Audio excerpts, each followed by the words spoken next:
I've got some jokes. I wrote a little stand-up routine. Oh, yes. All right. The other day, I went to this amazing bakery. The only problem was it was in a bad part of town. I almost got king robbed. King robbed.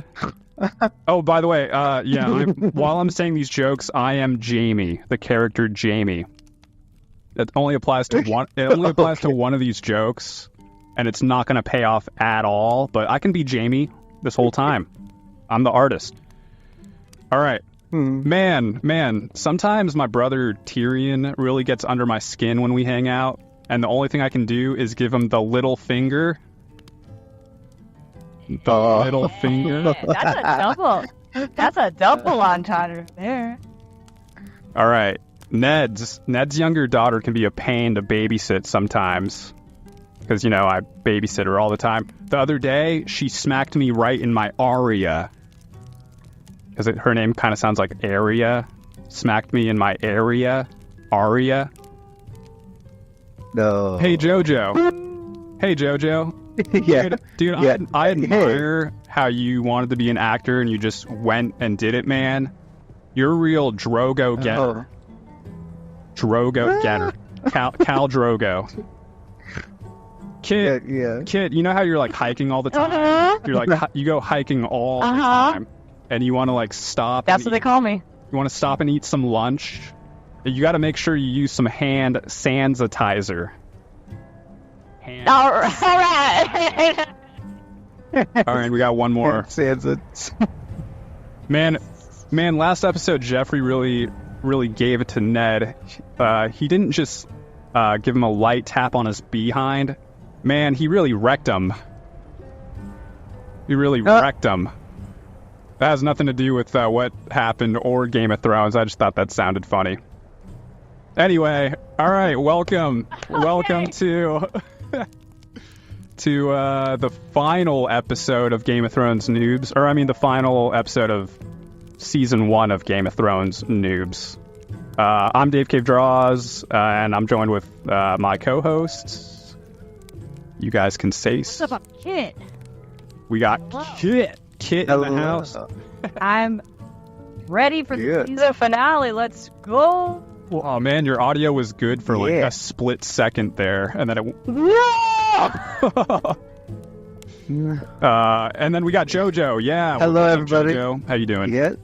Hello, I am Jojo the Mountain Beard. I'm doing great. Hey, I'm doing great. Jojo the Mountain Beard here, ready to go. Hell yeah. All right, we watched Season 1, Episode 10. It's the season finale. It's called Fire and Blood. And let me just talk about what this podcast is about real quick. I'm the Game of Thrones noob. But sometimes it seems like my co-hosts are. And so this is my first time watching it, and we're just working our way through the show. So there's going to be spoilers. We're going to go through each and every scene of episode 10. And what else? I'm just being honest with what I think of the show. My opinions may differ from the popular opinions. I don't care. I'm just taking it in. I also do want to say I've avoided all other like Game of Thrones podcasts and stuff. I know there's a lot of popular ones out there. Purposefully, I don't care what they think, honestly. I have zero interest in watching them, but I've also avoided them just so I don't accidentally like parrot anybody else's opinions. But I don't really care about them. Even if I wasn't doing the show, I wouldn't watch them. I just don't really care to watch them. So do you guys watch any of those? Jojo? Any of the other? No, not any of the Game of Thrones podcasts, but I have been listening to a lot of Star Wars podcasts recently. Oh, right on. Do you listen to that Star Wars Theory, I believe is the... Yeah, I think he's probably the most popular right now. Yeah, I've listened to his stuff. They're all reviewing The Acolyte, because I'm trying to make up my mind about it. Oh, man. I'm super down to... Oh, that's another thing. Okay, so after this episode, we're probably going to take a very long break. we still have a bunch of like X-Men stuff to throw up and the Deadpool thing. I'm just gonna like batch upload those and just be done. Like I just don't even want to care. We'll probably be done for a while. And who knows how long? I don't know. I'm sure we'll pop in every. Who knows? This might actually be the very last recording for all I know. Like I don't like as of now, nothing in my head. I have like no plans to want to record anything. But I mean that'll probably change in like a week or two. For I'm gonna want to record something in the future. I definitely do want to do something for October. Some kind of spooky, scary thing. But it's and who knows if you guys are watching this like 5 years from now, from when this was uploaded, maybe there's like 75 more episodes up right now, and I don't know. What I'm saying doesn't matter. But yeah, we reviewed House of Dragons. No, I don't know. Or if you're watching this 5 years in the future and we still haven't made another episode, you can bring it back by popular demand. Just email us. Yeah, click like, share, and subscribe. Dude, we'll do it for you. I would love it if I woke up one day in the future and this episode specifically has like 1 million views. I'm just like, what the hell, dude? And I no longer have the means. Bring it back. Yeah. I have like no means to like record any more episodes or whatever. Like, well, it's the power of the dragon. All right, yeah. So that's. I hope. Are you guys game for? That's what this podcast is. I think that's what. Of Thrones. Are you guys Games of Thrones? This episode was. It was a tough one to. I feel like the last episode hit so hard it was going to be tough to follow the execution of Ned, like the kind of, I mean it's an ensemble cast but kind of the main character. The story kind of revolved around him mostly. By the way, I broke down the story. We'll go through it at the end, but I broke down the story very much I put it through the save the cat steps. Do you guys know the Save the Cat stuff? Yes. Famous screenwriting book. It's it's controversial. I can already tell JoJo probably has zero idea. Do you know what that is? I've heard about it. I think we've talked about it before. It's kind of a famous book. If you're into writing at all, you've probably heard it at some point. Heard about it. It's good. I like it. Yeah. I mean, it's a good. It's like a formula for writing like movies basically. And it doesn't, I don't know, it was kind of hard to apply it to like a whole show where there's like multiple storylines, but I did my best, and I guess we'll go through that at the end of the episode. But what did you guys think of this episode? Oh, I loved it. I think it's my favorite episode. Oh, no way. All right. Good to hear. Yeah, man. Every single scene, I was in it. Cool. Oh, that's good. Yeah, I really loved this episode as well.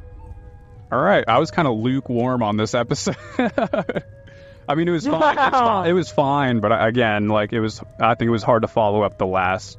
I don't know. There was a lot of good stuff in this episode too. I think I'm just happy that Ned Stark isn't here anymore. Controversial. It's kind of like in The Office when like Michael Scott left and everyone was like, "Oh, the show's gonna suck now," and I was like, he was kind of annoying. Yeah, I don't know. All right, all for the Realm Report. We're going right into it. All I'll say for that is this episode was released on June 19th, 2011. That's it. The movies are the same: Super 8, Green Lantern, Bad and Teacher, Cars 2. X-Men First Class, all came out around that time. June 19th, 2011. The winter came in the summer of that year, apparently. Well, it did. And, okay, I'll recap what happened in the last episode real quick. By the way, my notes for this, I had like total senioritis for this episode. Are you guys familiar with that? I was just like, it's the last one. Let's just get through it. Like, I took the least amount of notes out of any of the episodes so far. And I actually went back to the first episode and looked at how many words were in those notes.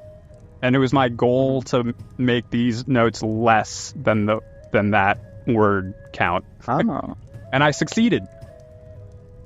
nice. But which means I probably missed a lot of things too, which hopefully you guys can fill in, hopefully. All right. To recap the last episode, Ned died. He was executed. He was. Oh, well, you were really loud, which is nice. Your volume is going it's going like up and down. I bet it's the cord. It must be the cord then. So Ned was executed. Joffrey pulled a fast one on Ned after he confessed his crimes of treason, because he said he was going to like show him mercy, and then he didn't. He wrecked him. Remember the joke? And then Khal Drogo is on his deathbed, and the captured witch is doing her best to heal him. Or is she? Is she doing her best? And then Robb Stark has captured Jaime Lannister. Sansa is still in good graces with King Joffrey. Arya is homeless. Syrio still dead. And the blind guy at the White Wall has revealed that he is a Targaryen. So, and he's also kind of like, it seems like he kind of encouraged Jon to desert his post to go save his sisters. It's like he didn't encourage him, but he's like, maybe I would have done it. I don't know. And and we're going to find out, will Jon desert his post in this episode? Episode 10, Fire and Blood. Super George R.R. Martin name.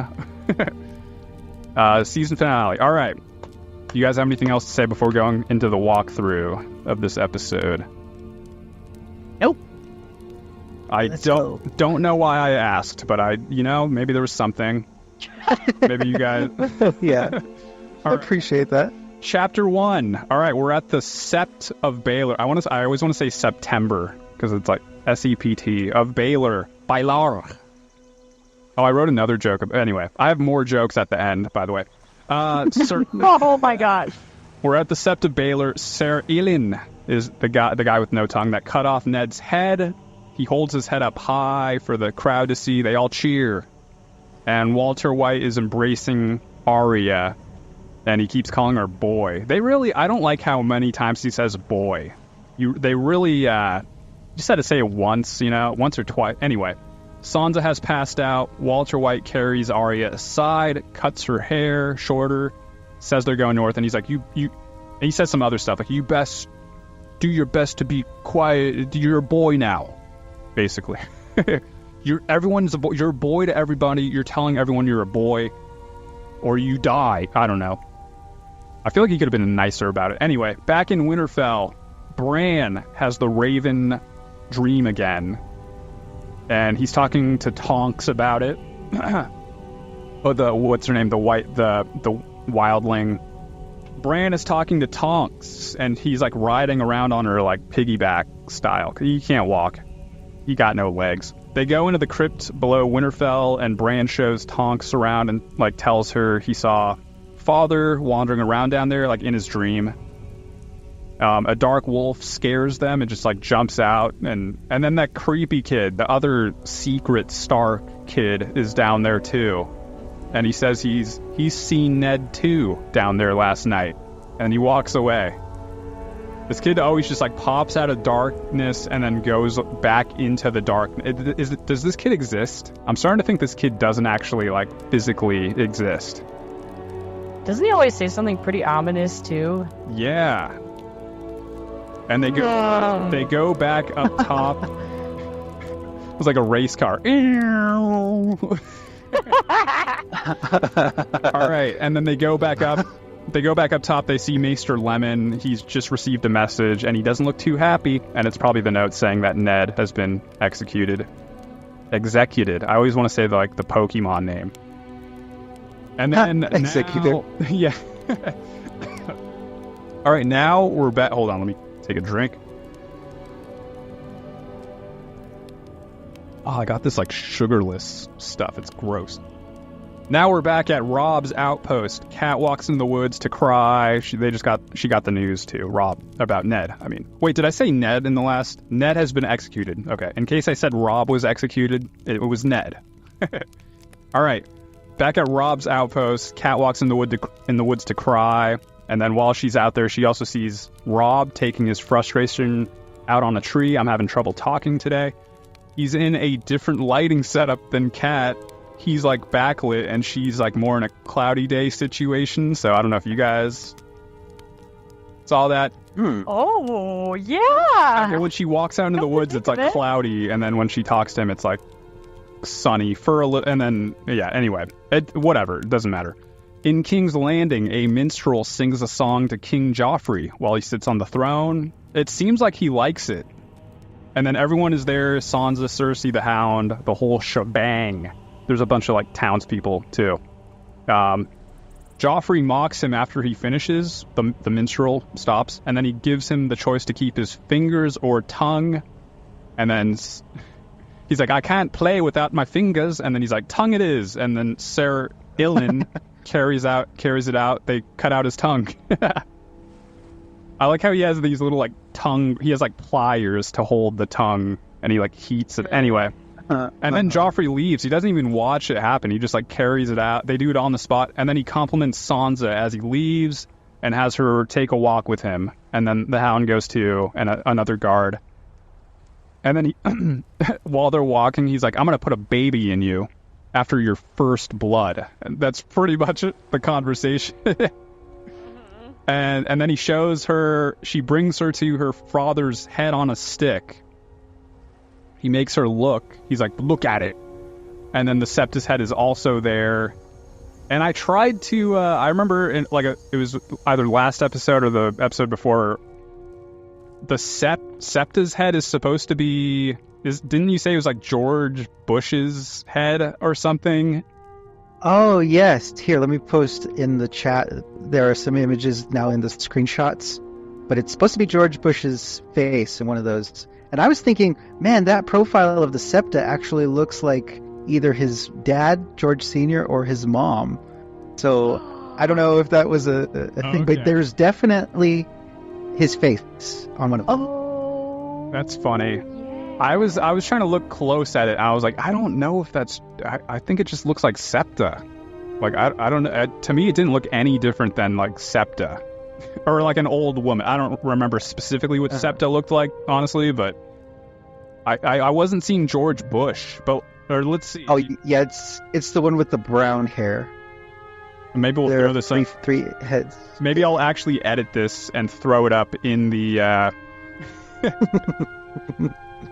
Yeah, because there are 3 heads there, and the one on the lower end is the George Bush profile.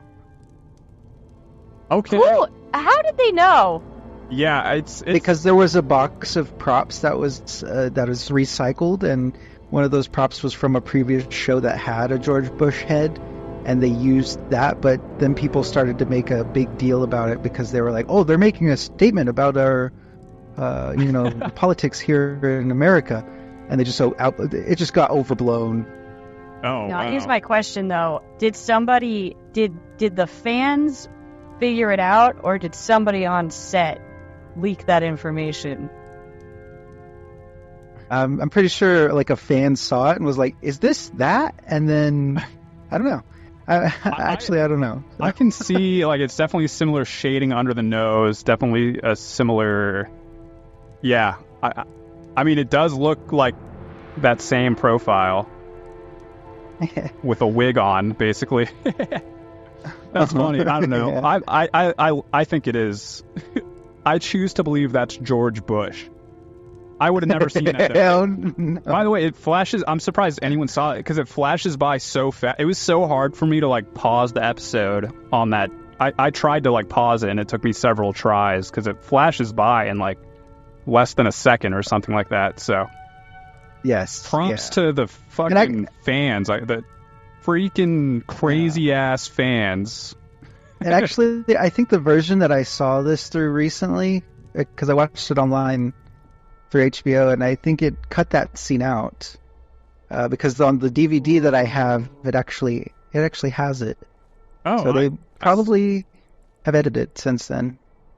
I thought I saw this same. I watched it on HBO Max. Maybe it was like cropped in more closer. I don't know. I would have to go back and double check. All right, so yeah, I probably just missed it. Her head. Okay, so so Joffrey's just making Sansa look at the heads of Ned and Septa. Basically, he's being a dick.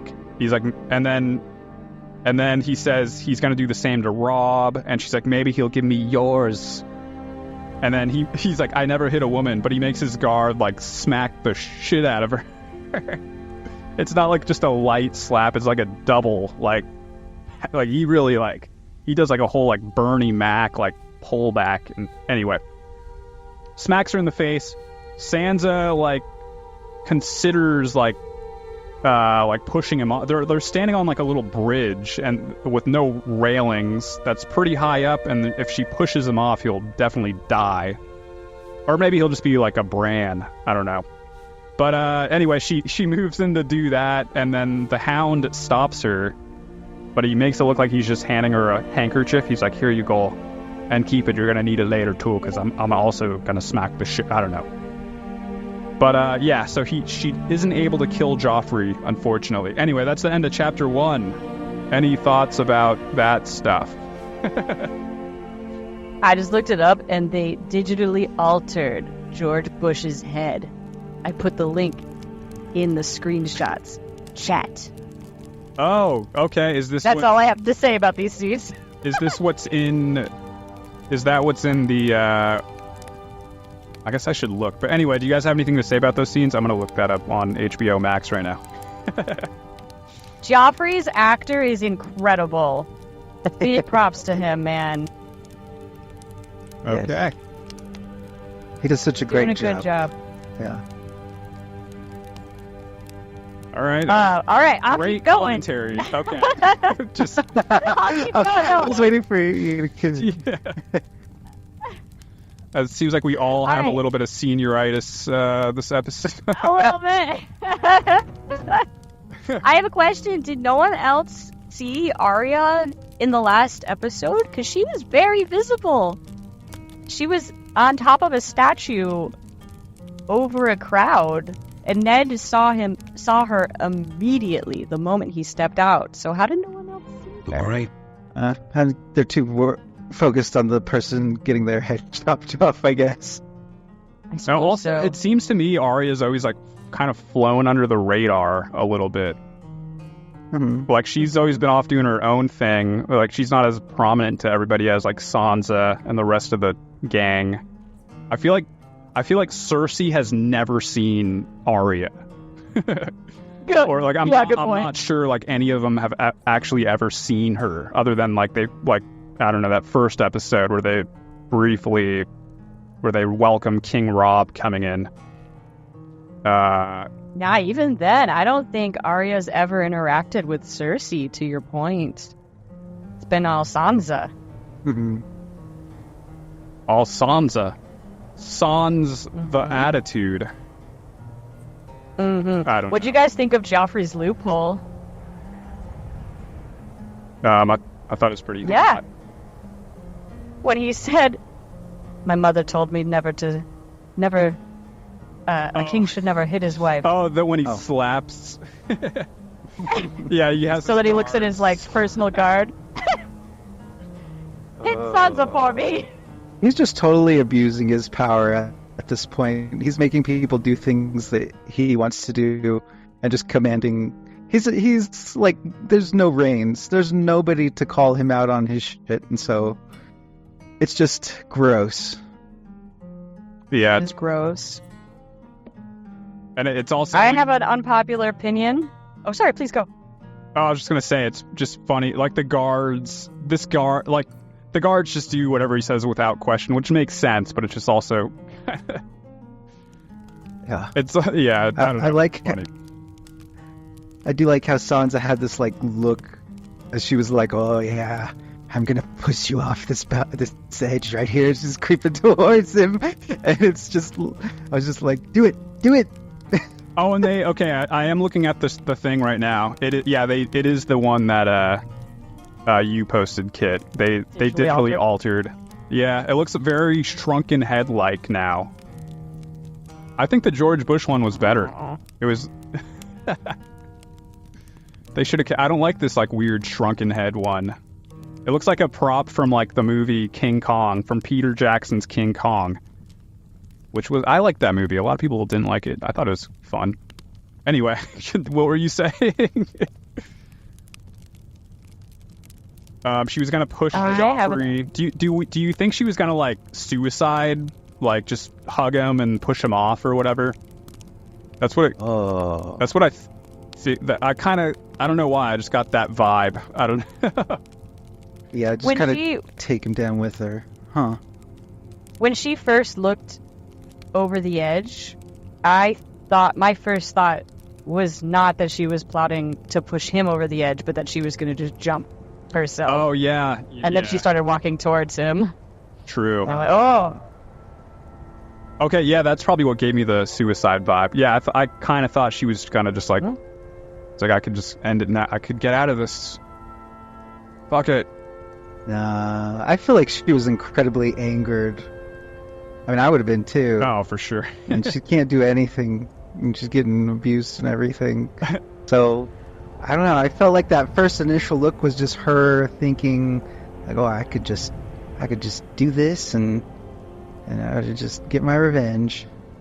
Dude, she's all alone. That just hit me.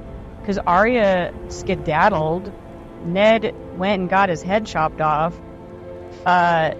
She's completely isolated by herself. She doesn't even have any friends. Even her is it handmaiden? Is that what the older woman was? Yeah, the septa. Uh-huh. Even the septa has been executed. My goodness. It seems like the hound is showing some like warmth to her. Like it seems like the hound is weirdly like her only support. Just in that one moment. I don't know if that's expanded on. I guess we'll find out in 6 years when we watch season 2. All right, let's move on to chapter. Oh, sorry. Go ahead. Okay, go ahead. No, I was Final. I was just gonna say Joffrey also says the most disgusting thing was like, oh yeah, by the way, I'm gonna put a side in you, and then do this whole thing.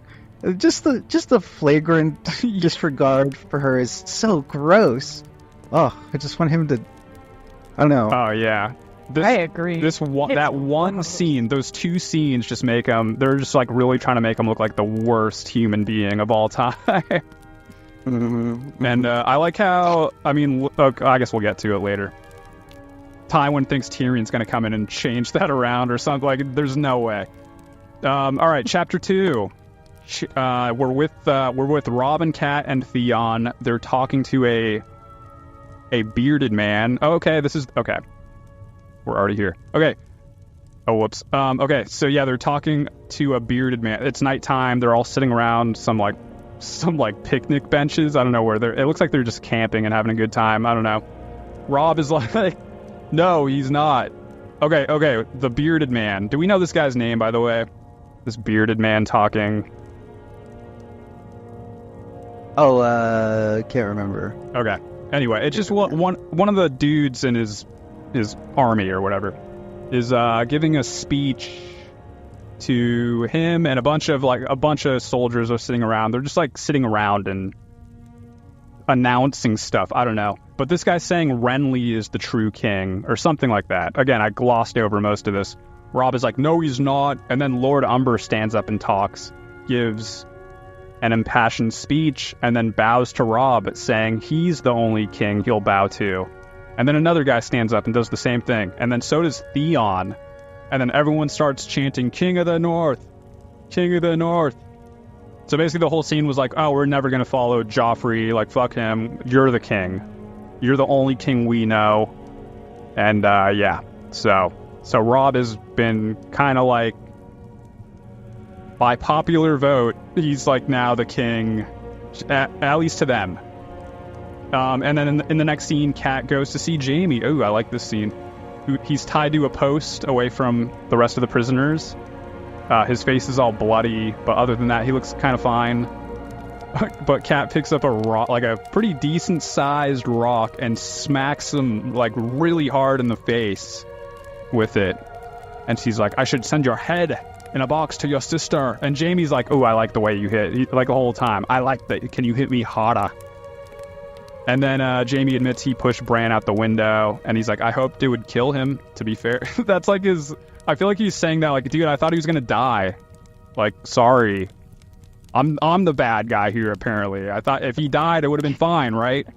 And then Kat asks why, but he doesn't answer that one. Doesn't want to admit his, like, incest or whatever. And then now we're in King's Landing with Cersei. She's with, Naked Link, the squire boy that gave King Robb too much wine. She's just going down the line. Jaime's not there, so Link. And then she's not letting him talk. She doesn't give a shit about him. She's just like, don't talk. Get back in bed. And then she's gotten the note, probably saying that Robb has Jaime, I'm guessing. And it's never shown what's on these notes. But Tywin knows about it too. Now we're at his camp. They're discussing it at his camp. Tyrion is like, Robb is winning. Which I'm not sure he is, actually. I don't know if he is.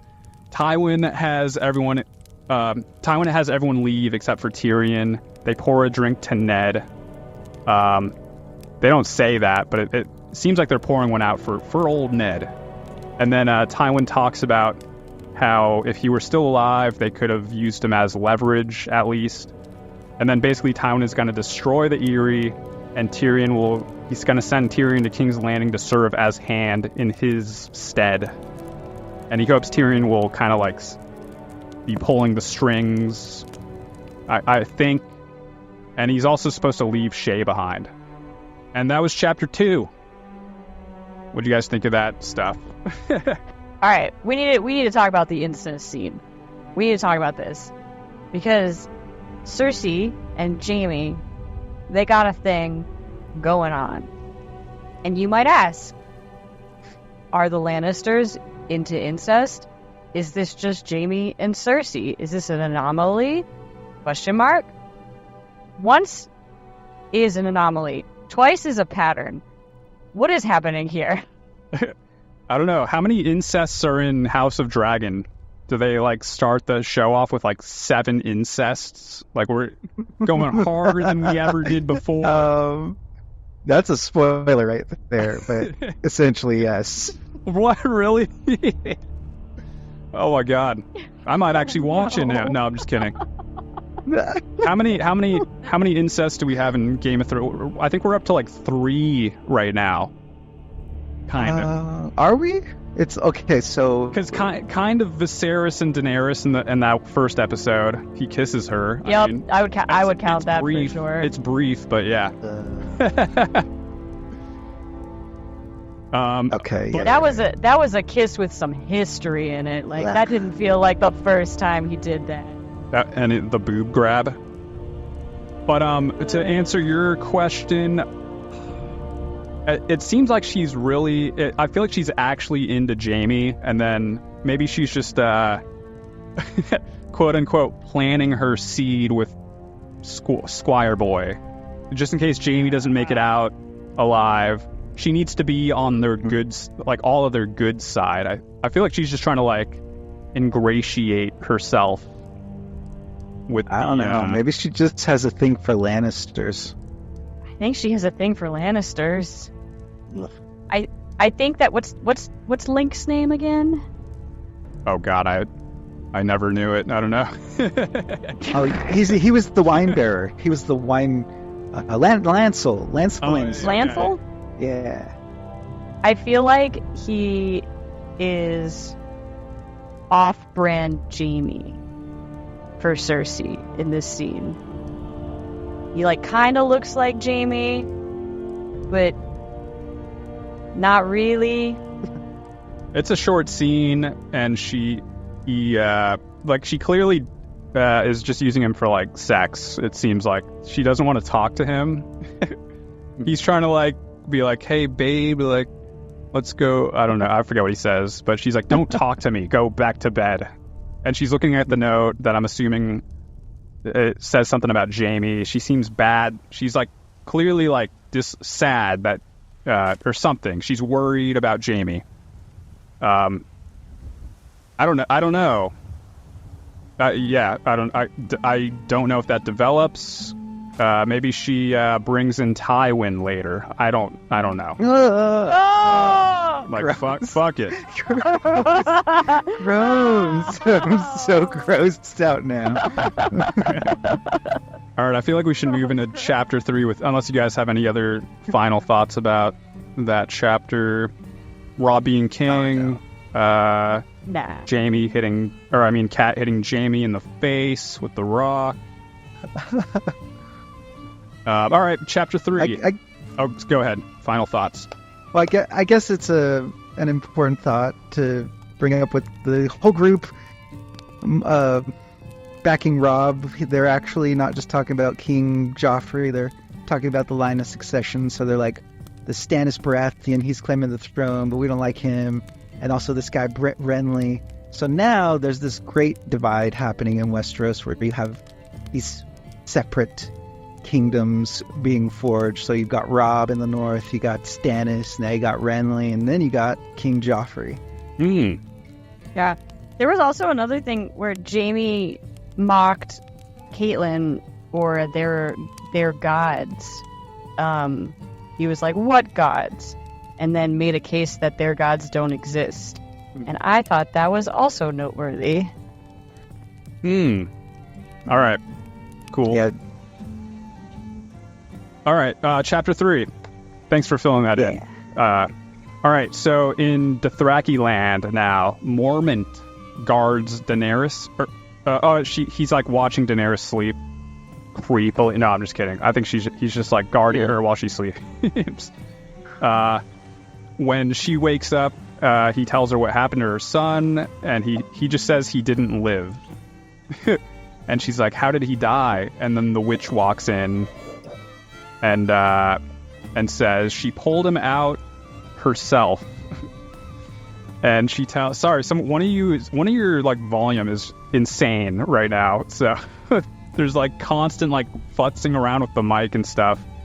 That needs to stop. All right. She tells Daenerys he was basically a demon child. Then Daenerys asks where Drogo is. Both Jonah and the Witch Lady are like, maybe you should maybe wait to see him. He's tired. And then Daenerys is like, now. And as they walk to see him, Daenerys notes that the Khalasar is gone, which I didn't really know. I think it's the first time I heard that term, but it's just like most of the Dothraki people are gone, basically. There's like a few tents left, but basically the main Dothraki people have like just straight up ditched Daenerys and moved on, which I guess is the nicest thing they've ever done, honestly. It seems like they would have like killed them all, you know. Anyway, Mormont reminds her that a Khal who cannot ride is no Khal, and the Dothraki only follow the strong. So I guess they're with that horse lore. Oh yeah, that guy's dead too now. I forgot. Okay. And they walk a little bit away from the few tents remaining in camp to Khal Drogo, who's like leaned up against a rock, and he's basically a vegetable. He's like catatonic, non-responsive. And the witch is like, well, technically he's alive. And Daenerys is like, no, dude, when will he be back to normal? And the witch is like, well, let's just say, remind me, when's the heat death of the universe? He'll be good around then. And then she walks away. Daenerys follows her and confronts her. And the witch is like, yo, he burned my temple, dude. And Daenerys is like, I saved you. Like, why'd you do this? And she's basically like, they R-worded me like 3 times before you saved me. I saw my friends' heads rolling in the streets. And then she's just like, death to all Dothraki. And then, so, I think last episode you were like, it seems like she has malicious intent. I feel like now it's like very clear she probably had malicious intent. All right, I was on her side last episode, but this episode it's like, no, She meant to do this. Yeah. Cal is a vegetable, basically. He can't do shit. And okay, so now we're back at the White Wall. Sam is trying to talk John into not deserting. John's like getting on his horse. He's preparing to like leave the night watch at night.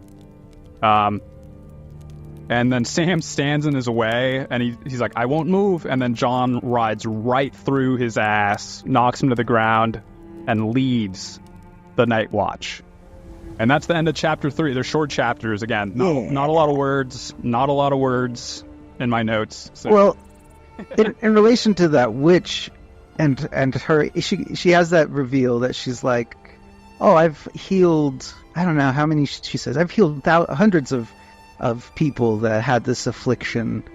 And that's when it kind of, to me, said like, oh God, she had malintent. You know, she could have healed him properly, but...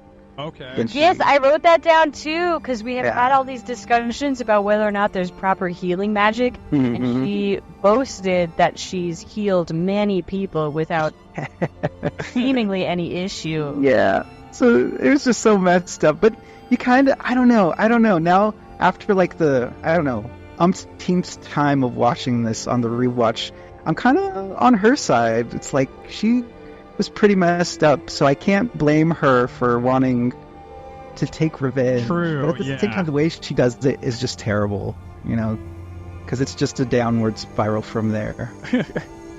Yeah. Also, she also had a chance to like leave.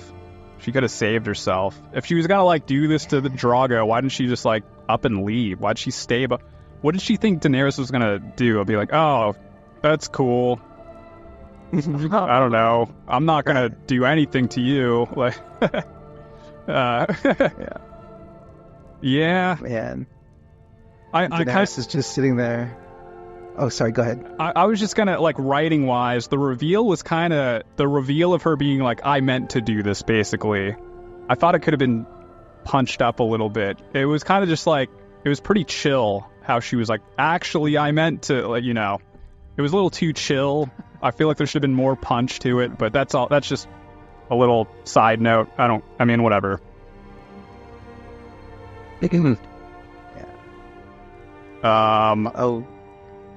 Yeah, not a lot happened, and then Sam. I want to know who her.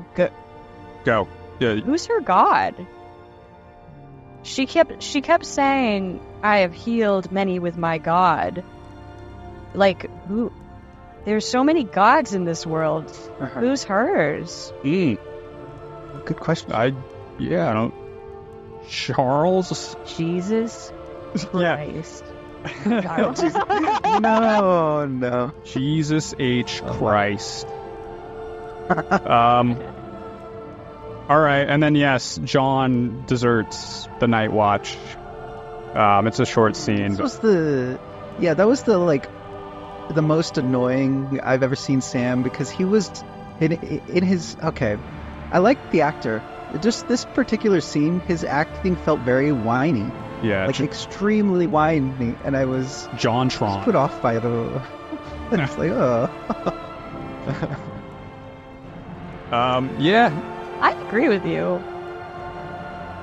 It was like it was to me. I don't know. It was like I guess the scene was so fast I didn't even really think twice about it. But it was just like there, and like as I was writing these 2 words for these notes, like the scene was like already done basically. Yeah. The funny thing is, it wouldn't have occurred to me, but I was like, I'm going to pretend to be Maester Aemon, and I'm not going to see I'm not going to see what's happening on the screen. I'm just going to close my eyes and listen. And as I was listening to Sam, I was like, oh, what is happening here? He sounds like a child. I don't know. It's interesting, fascinating. It is funny. Like, why does Sam like give a shit? You know, if he's like like actually his boy? I guess he could be. He is his boy by like trying to keep him safe by like keeping him there. But then also, I feel like if anyone came after Jon Snow, like, so none of them have been able to. It's been like established Jon Snow's like the way better fighter, like than anybody. I can't imagine anyone being better than him. So I don't know. Well, that's maybe true on a one-on-one fight, but I mean, if they send out a whole party, True. I'd like to think he's got. that good. I'd like to think he's got some like he would take some like stealthy guerrilla tactics. You know, I don't know. Possibly. But I mean, he took them on when he was first training them as they were coming at him. I'm pretty sure he's scaled up in skill with them, and so he could still take them because he knows their moves. He's taught them their fighting style. Oh, that's true. Essentially. Yeah. Although when you practice with like called up. when you I don't know, I created a running club in art school. Like I forgot about this. And so we would go on jogs around the Rose Bowl. It's like a 3-mile jog, and it became very quickly. This was when I was at my peak of running, like 6-minute miles, all at like easy. And then it became very clear they all lied about their running like experience. They're like, yeah, we could totally run 3 miles. They could not run 3 miles at all. And when they did run, it was like a slow. And then so as this group went along, as we kept like running together it went on, even though they like it was clear they hated it. I don't know why they stuck with it. But, like, I had to run with them. I didn't want to, like, run way ahead of them, so I ran with them. And I got slower. I, like, actually got slower at running. But anyway, so, I mean, that is a thing that happens. It could happen with John, I guess. I don't know. But that's just my speculation, obviously. All right, let's move into Chapter 4. Let's we got a lot of stuff. Back with any final thoughts. Not to cut you guys off, but any... No, good. Nah. Okay. I'm good. All right, Chapter 4, back with Tyrion and Shay. He's telling her how he won't be allowed to bring her... He's telling her, how he won't be able to bring her to King's Landing. She doesn't take too kindly to this, and Tyrion is like, fuck it, you can come. And he's like, my dad's an asshole, like, you can just... Yeah, whatever, we'll just do it anyway. And then in the next scene, that's all that scene is. The next scene, Jon rides through some woods at night.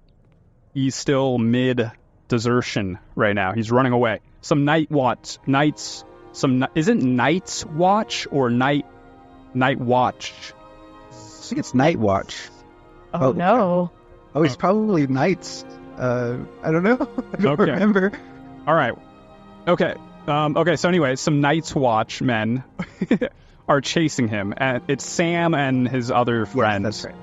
And Sam hits a tree branch and gets knocked off his horse because he sucks at everything. And Jon stops to talk to them, and they're like, "Dude, you have to stay." And they repeat the Night's Watch oath to him. Sam has also brought his sword. Sam brought his like sword that Commander gave him. So apparently Jon left that sword behind, which is a nice thing to do. But he brought it with him. He's like, remember this sword? It's like for you. And then it seems like maybe they've talked him back into going back, into staying. They recite the oath to him, you know. And I don't know. Okay, so back in Dothraki land, Daenerys washes Drogo and talks to him as he sleeps, or, I mean, I don't know if he's sleeping or he's just staring at the ceiling, non-responsive. But she comes to the realization that he will probably never be the same as he was before. She cries for a little bit, and then she takes a pillow and smothers him, and he's dead now. In King's Landing, Maester Pyce. Oh, yeah. I don't know what the scene was about, honestly, but Maester Pyce is talking to Ros about all the kings he's known. He's known more kings than any man alive. Oh shit, somebody left, and now they're back. He talks about Aerys Targaryen, how he was a good man before he went mad, and then it's Ros is naked and wiping herself down. I think they just got nasty. This is the aftermath. And she sits down to listen to him. She looks really bored. And then she eventually gets up and leaves. And he puts on his wizard outfit. And that's that scene. And that's that chapter. Anything to say about any of that? I do want to talk about Maester Pice for a moment because he's. I think this scene shows and demonstrates that he's putting on a show, especially when he puts on his outfit and just before he's stretched and he's like standing up straight and he's walking off. And then you see his puts on his outfit and gets ready before. Oh, gross! I just need to make the viewers have to know. The viewers have to. No, they don't. But before he steps out, he like hunches over and he's like, "Oh, okay." And I don't think that's a sincere bit of. I think he's acting. All right. So even when he's talking to Roz and he's like, "Oh, the thing you need to know about kings is." Because she's there she's literally there. Wait, I don't know if it's been established. Is she, okay, you can cut this, but is she spying for either Varys or Littlefinger at this point? No, it's not. No. Oh my god, that makes so much sense. Is it established? Holy crap. No. Well, it's established. No. Well, it's established that she works for Littlefinger. Right. And so as she works for Littlefinger, she can inform him. So, Meister Pycelle, this kind of speaks to him and his longevity of playing the game because he's not going to give anything away to anyone if he can avoid it. And he knows that, these people are probably working for somebody else. And so he's putting on this show of like, oh, I don't remember what I was going to say. And she's like, never mind. I'm just going to leave. Okay. Oh, okay.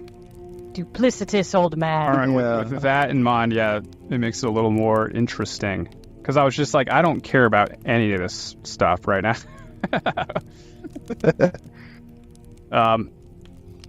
That's funny. He's really committed to playing this. Do you think he's not actually? So he puts on that hunch and the slow walk. That's part of the act, right? Mm-hmm. Because if you think about it, that also. Oh man, never mind. There are little actions that are going to occur through the series that are like, okay, he's just messing with people now. Oh. Like he drops something and he's like, oh, I can't reach down to get it. And he purposefully makes one of the higher lords bend over to get it instead. Oh. Like he's just fucking with people. All right.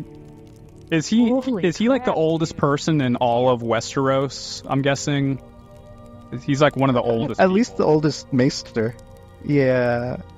Because he's lived through so many kings, so he knows how to hide. Lie. What if he's just like 30 years old?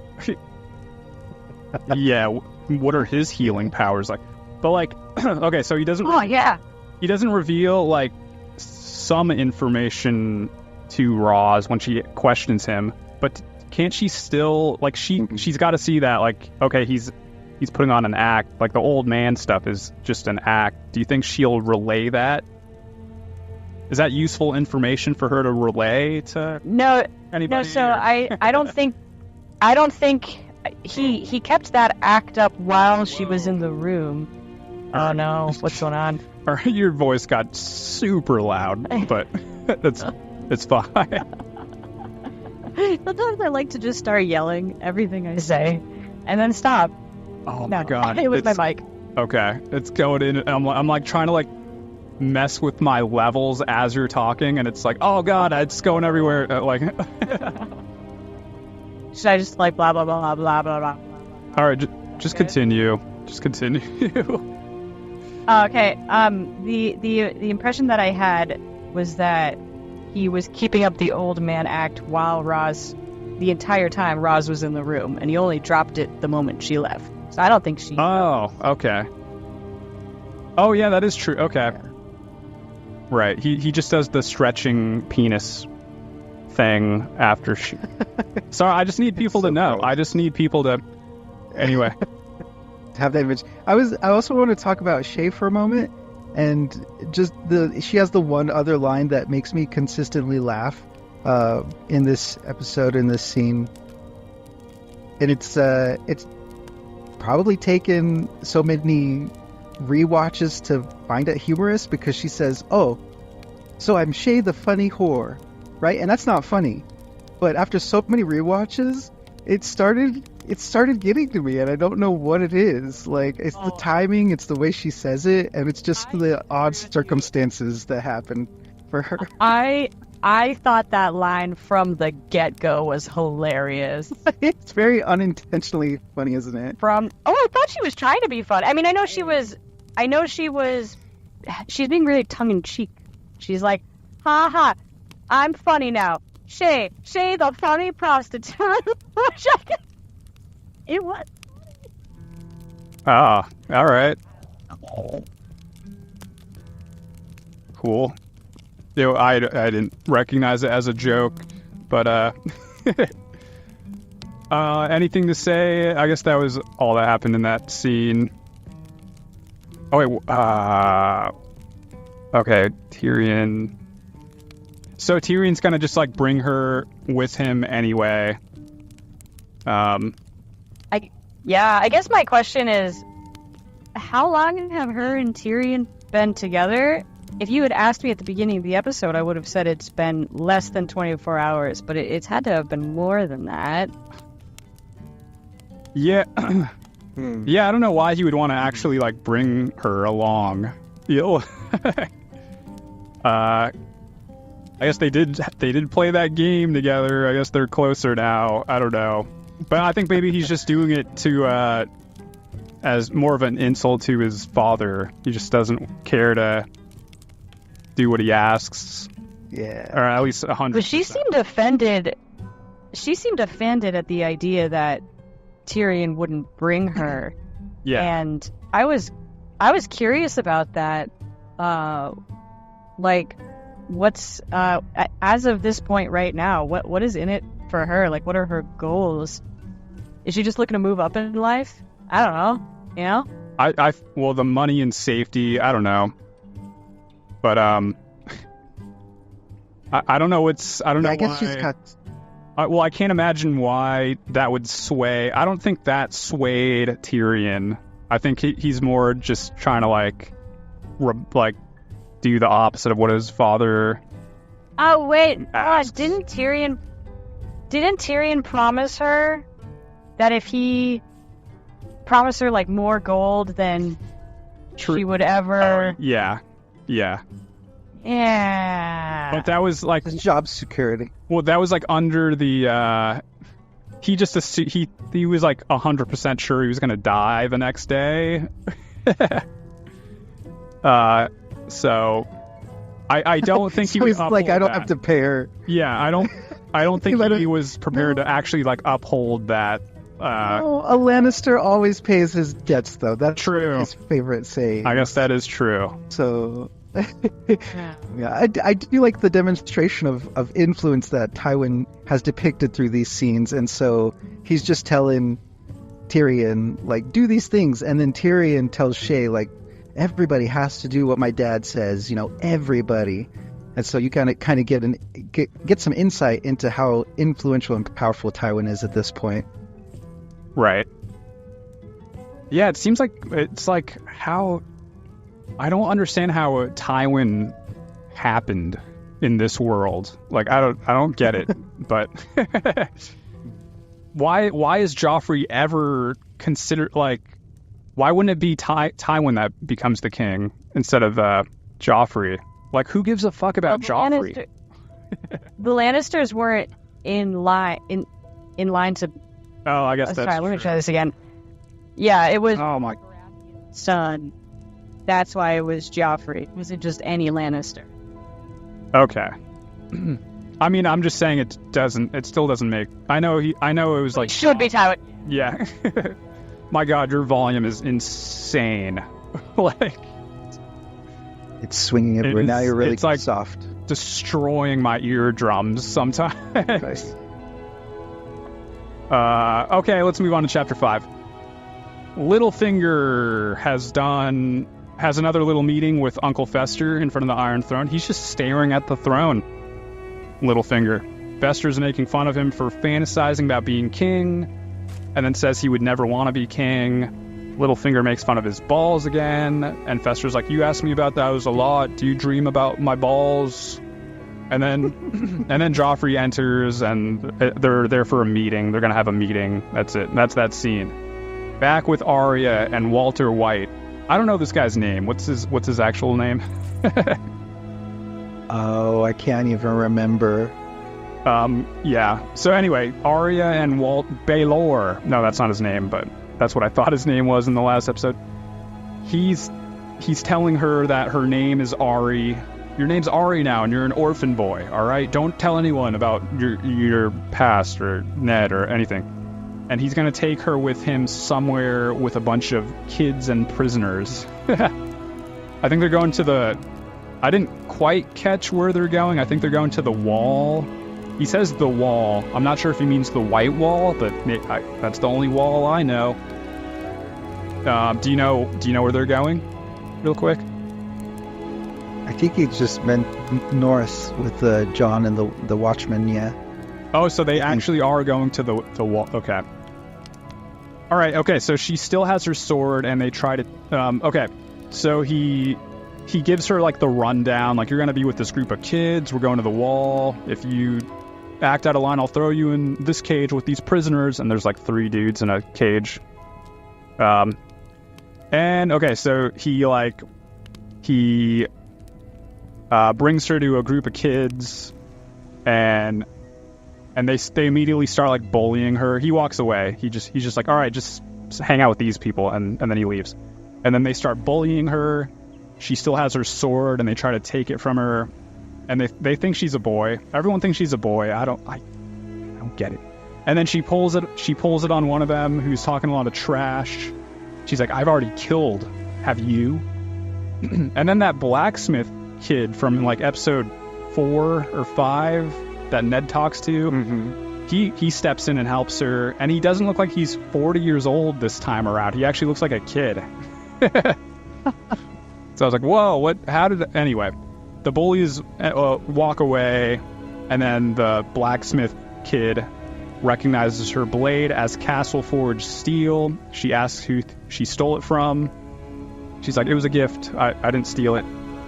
And then he also thinks she's a boy, too, I'm assuming. But anyway, then Walter White comes in, and they all ride out, and they're going to the Wall. So I guess the White Wall. And he's like, it's a long ride. It's 1,000 leagues from here to there. So that means it'll take them like 5 minutes to get there, you know? And that's chapter 5. Wow. Short chapters. That's 2 scenes. Very short. We got the Littlefinger stuff, and then we got, the Arya stuff. Yeah. And he, All right, the scene with Varys and Littlefinger. Littlefinger says to Lord Varys, I've always wondered, did they remove the pillar and the stones? Okay. Like 5 seasons from now, this is a throwaway line, this isn't plot related at all. Like 5 seasons from now, there's going to be a conversation with a character talking to a eunuch or talking about a eunuch, and that character is going to say, so, did they remove the pillar and the stones? This will not be the first time that we will hear characters talking about eunuchs and referring to their genitalia as pillar and stone. You make the most interesting points, I will say. Interesting? It's just like, okay. All right. All right, anything story related you guys have to say about anything, not just like a detail. Yeah, I don't remember the exact dialogue that's happening between Littlefinger and Varys, but I always like their scenes. And then the moment that Joffrey comes in, you can see that they're just playing the game together at this point. Not that they've joined forces or anything, but they're in mutual admiration and respect of each other's ability, I think. Yeah, it's a really weird. Fun. They're like making fun of each other, but at the end they're like, "I admire you." It's like a weird. It's like when like 2 dudes get in a fight, and then at the end they're like, "Yeah, let's get a beer." Yeah, I respect you now. Exactly. Yeah. And they're all poking each other about their their privates and stuff. It's just like, oh, you must, making fun of each other for that kind of stuff. Typical guy things. It's hilarious. It is. It's like a weird machismo scene, but like it's like the battle of like wits. Although this scene is a little, it does seem like Littlefinger is just like he's reduced to like making like silly insults, basically. I don't know. Well, he seems to be the quippy kind of character that just goes for any, I don't know, degrading comment, especially when he's like making fun of Sir Barristan, and he says, "Oh, apparently you'll be a naked knight," because Sir Barristan is throwing down his armor and stuff. True. I don't know. Littlefinger's a trip. I don't like how I like how sorry. I was just gonna say, I gotta say it. I don't like. He's like, is it just a gash down there, like a woman's? And it's such a gross visual. That is, and the way that they use the word, I can't. Yeah. It's so revolting to me. Why? So again, I just want the viewer needs to experience it too. So I will repeat it. Yeah. Oh my gosh. What about, was that all you had to say about that? Oh, his name...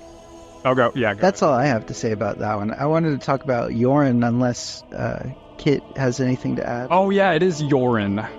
Sorry, Kit. Yeah. Nah, I don't have anything to add. Oh. But yeah, with Yoren taking Arya and calling her a boy, you said you didn't like how many times he said it. Is it just because it didn't feel right dialogue-wise, or just didn't feel right at all? It just struck me as one of those things where it's like, they really want the viewer to know that she's being referred to as a boy. Because he says it so many... I can't remember this scene specifically, but in the first scene, though, he's like, "All right, boy, look at me, boy. We're going to go over there, boy." It's like every sentence he says, he's referring to her as boy. I'm like, it just does, it's not like natural. Okay. I can get behind that. But it's like, I do think it's hilarious. I don't like hate, it's just like a little, I would say, it's under the category of like pet peeve. It's like, I don't really actually care. It's just like something I'm like, that's a weird writer's thing. I don't know. I do like it when she takes her sword and she's like, "Oh, I've killed fat boys."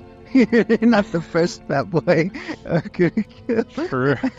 And it's like kind of I don't know. It's a body shaming comment, right? But at the same time, he's about to like pummel her, and so he's kind of asking for it. You don't mess with a person with a sword. I was getting a little worried. I was like, is she about to like murder another dude? Like, she did. She didn't even hesitate before. Oh yeah, I'd forgotten about that. I was like, Arya gets down to brass tacks, and I kind of honestly, you kind of want her to though. Like, these guys are dicks. Like.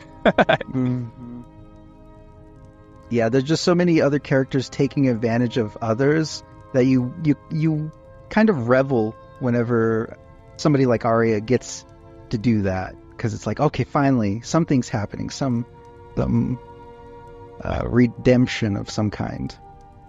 Right. All right. Are we ready to move on to the final chapter? I feel like I need to apologize to the kid. I didn't mean to like put you off with what I said about your comment or anything. But well, thank you. Oh god, your volume is... It's okay. Very okay. All right, chapter 6, final chapter. All right, we're back at the wall. Jon is doing his steward stuff for Commander Mormon. Commander knows about his little attempt to escape last night. And he's like, "It's okay, I get it. Everyone does it at some point." And then he goes on to talk about how the Rangers have reported. He just moves past it. He's just like, "Don't do it again, idiot." And then I kind of glossed over this part, but basically he talks about how like his Rangers have reported finding like villages completely abandoned. Just weird stuff's happening. They need to go check it out. And so tomorrow they're gonna ride beyond the wall to find Benjen Stark, hopefully alive, but also face whatever is scaring away all these fools. I think they know it's the White Walkers pretty much, but we're gonna face whatever is. We're gonna like get the jump on them. We're not gonna wait for them to come to us. We're gonna go to them and take them out. I feel like they're gonna die. And then the scene ends. The scene ends with them riding out in the morning. So they're already. It's already the next day. They're already going. Big group of people. They're all. I feel like they're all gonna die. I don't know. Okay, and then back in Dothraki land, it's nighttime, and it's burial ceremony time. Although it's not really a burial, it's like a cremation. Drago is on a like a wooden altar thing. The dragon eggs are there too, and Jonah's like, well, you can sell them for like lots of money, and like buy an army and ships like Viserys. He doesn't say that, but I remember it's like, man, that's true. They are very valuable. But she's like, no, they were gifts. They're technically his, whatever. Also, I think she just believes they're not going to actually burn. And then she's also like, I'm going to burn too. And Jonah's like, no, like you can't do that. You're my queen, but I can't let you do that. She kisses him on the lips, and then she frees all the slaves who are there watching. She's like, you can go if you want, but I hope you stay. And then some of them do leave. Some of them stay. A lot of them stay. And then the witch lady is also tied to the wooden pyre. And then they set it all on fire. The witch sings a song while she burns. And then Daenerys also walks into the fire. And then that's that scene. In the morning, Jonah checks the remains of the burnt stuff. I don't know what to call it. Burnt wood. The burnt aftermath. And Daenerys is sitting there naked. She's fine. And a little dragon crawls up onto her shoulder. There's like 3 little dragons. And everyone's like, oh my god. And Jonah bows to her, and then the slaves, they all wake up from their nap, and then they stand, and then they bow. And then that's the end of the season. And the end of... Hey. We made it, guys. We made it. We survived season 1 Game of Thrones. We officially... Yeah. We sure did. I can't believe we did this every week for a while. Yeah. We did a good job. And...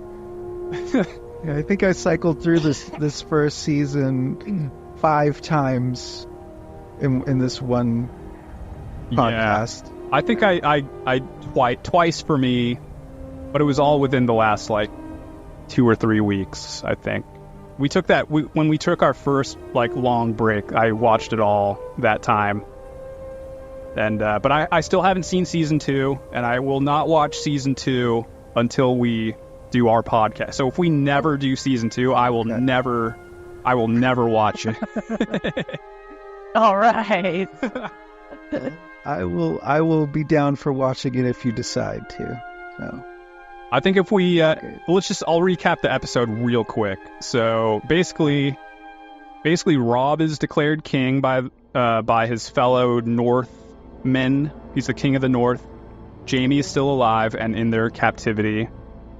Joffrey continues to be king and a menace to pretty much everybody. Tywin hopes Tyrion will change all that. I don't know if he hopes.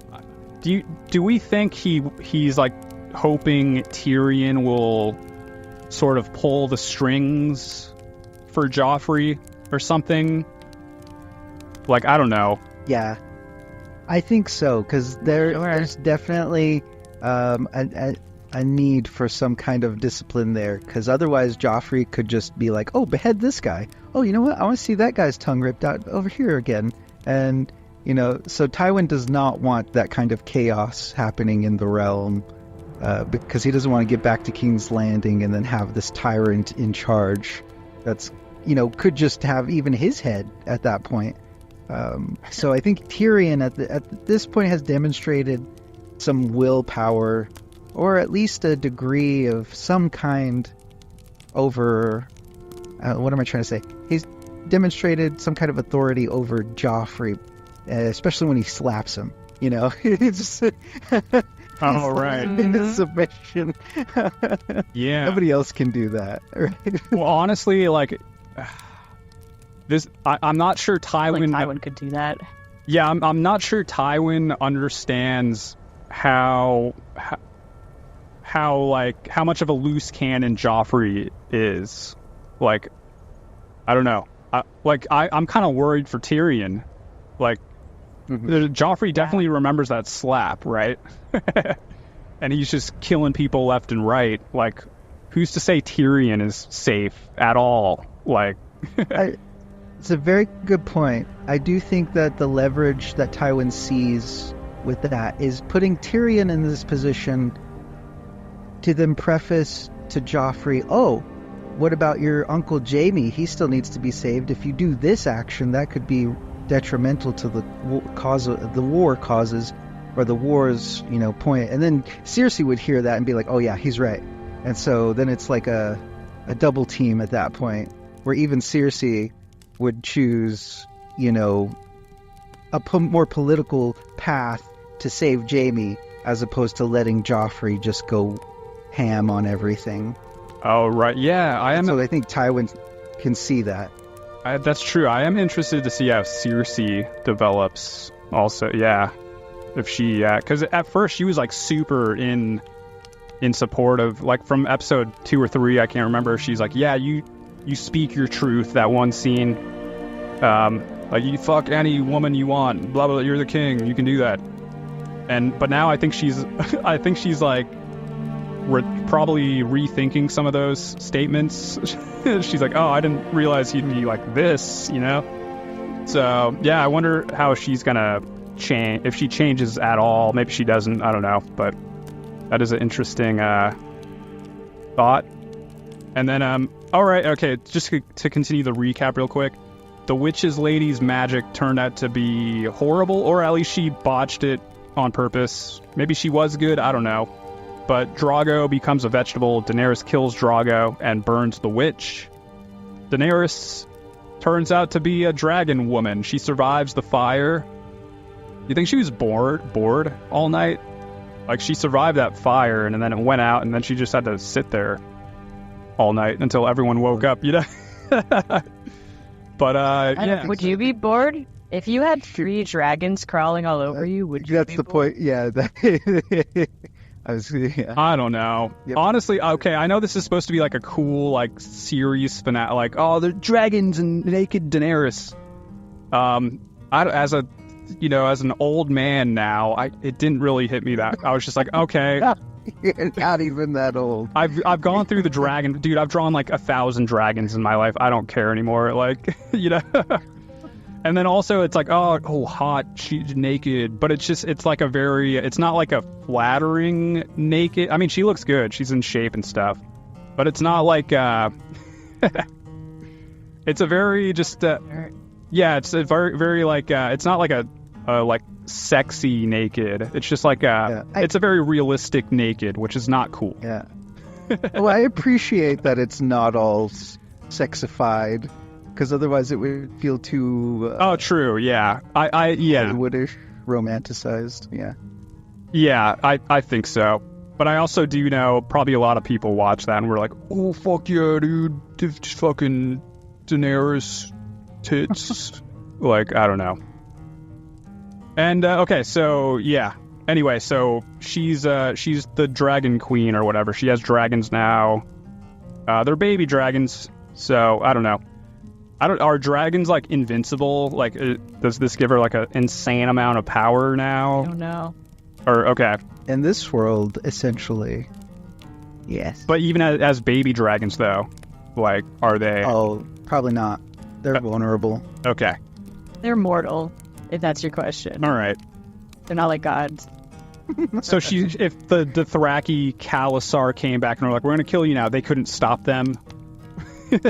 Could they do anything to defend her? Like, if it came down to it? No, I don't think so. I think it's more of a symbolic. I think the fact that she has dragons which are supposed to be these extraordinarily powerful creatures that have long since been extinct, commands respect. Oh, yeah, okay. So, like, could somebody just grab one of the dragons and yeet it? Yeet it off a cliff. Just get out of here. Yeah. Also, she like survived that conflagration or that pyre.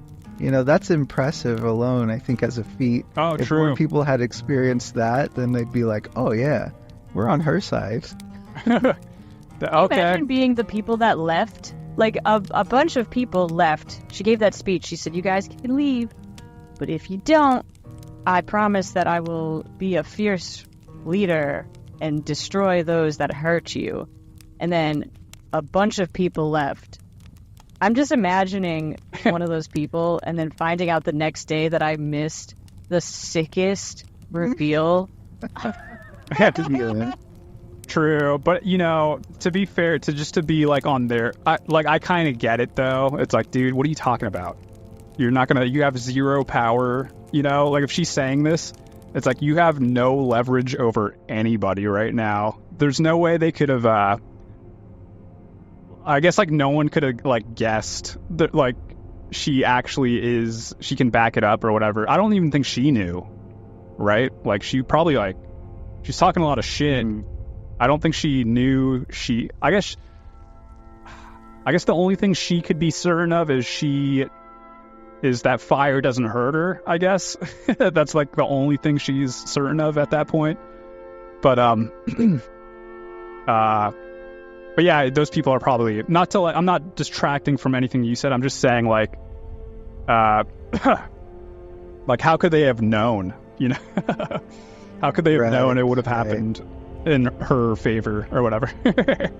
You know, maybe that was something to consider, is that she didn't think she was going to survive. Instead, she wanted to be with Khal Drogo and her son, and so she thinks that the fire is going to consume her, but she has the blood of the dragon, so she ends up just living. Yeah, she took a leap of faith. Like, maybe this works out. Maybe she burns. Like, let's find out. And I bet you she hopes she wishes she burned, you know? No. It's like, I don't have to worry about any of this if I burn right now. But now fucking dragon. What am I gonna do with dragons? What do they eat? What do I feed these dragons? Oh, good question. Great question. Yeah, that is a good question. That's an excellent one. All right. And I can't wait. We have to get. Yeah, we'll get to season 2 tomorrow. No, I'm just kidding. We're doing these daily, guys. Plot twist. No. I just want to, before we end this, I want to go back to John real quick because oh yeah, that was going to be there's this kind of nice. Sorry, yeah, go ahead. I still had one thing to recap, and it was the John stuff. But yeah, go ahead. Oh yeah, just that there's this nice bookend that's happening where Jon Snow was going to abandon the Night's Watch. You could argue he did abandon it, but I don't know. He changed his mind pretty quickly and came back. And what convinced him to come back was his fellow knights reciting the oath to him.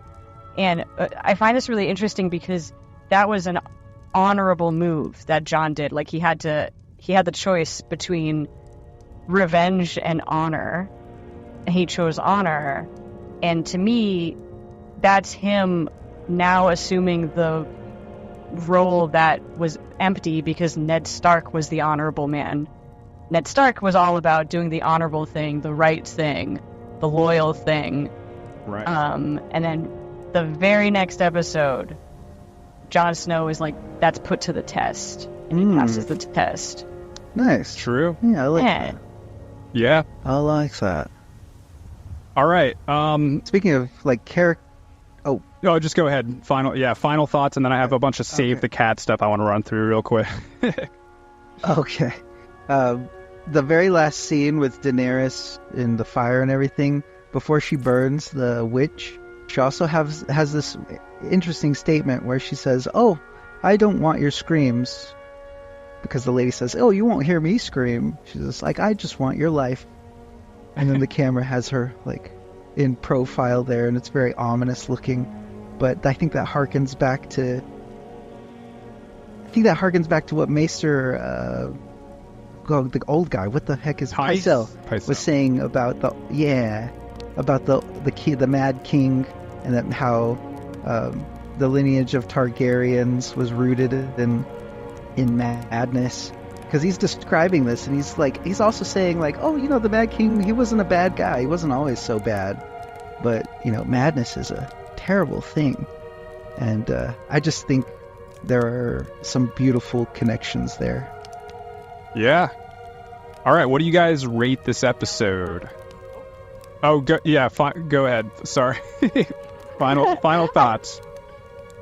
The other bookend to that is that she had just given birth, and it was a stillborn, but that again with the there was a hole that wasn't being filled, and now it's being filled. Is she doesn't literally give birth to the dragons, but symbolically she does, so she was supposed to have a baby son, now she's got baby dragons.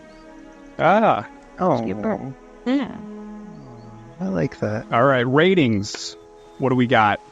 Yeah. But the other big bookend... No, I'm just kidding. I got a 10-tiered essay to go through now. I will give this 9 out of 10 dragons. All right. I give it a 9.5 out of 10 baby dragons. I mean, well, I did like this episode, but I feel like I got to give it like a 7. Okay. It was just kind of the last episode is hard to follow up, and nothing really happened in this episode other than where we're getting a sneak peek of what's to come in season 2, which it's good stuff, but it just felt like nothing really happened. I don't know. I mean, it was, Okay. All right. So that's what about your houses, real quick? Are we doing what house? I think I'm House Lannister, baby. Oh shit. House Lannister. I'm totally House Baratheon. Is it for Tywin, House Lannister, because of Tywin, or for Joffrey? I think it's just because they're on top right now.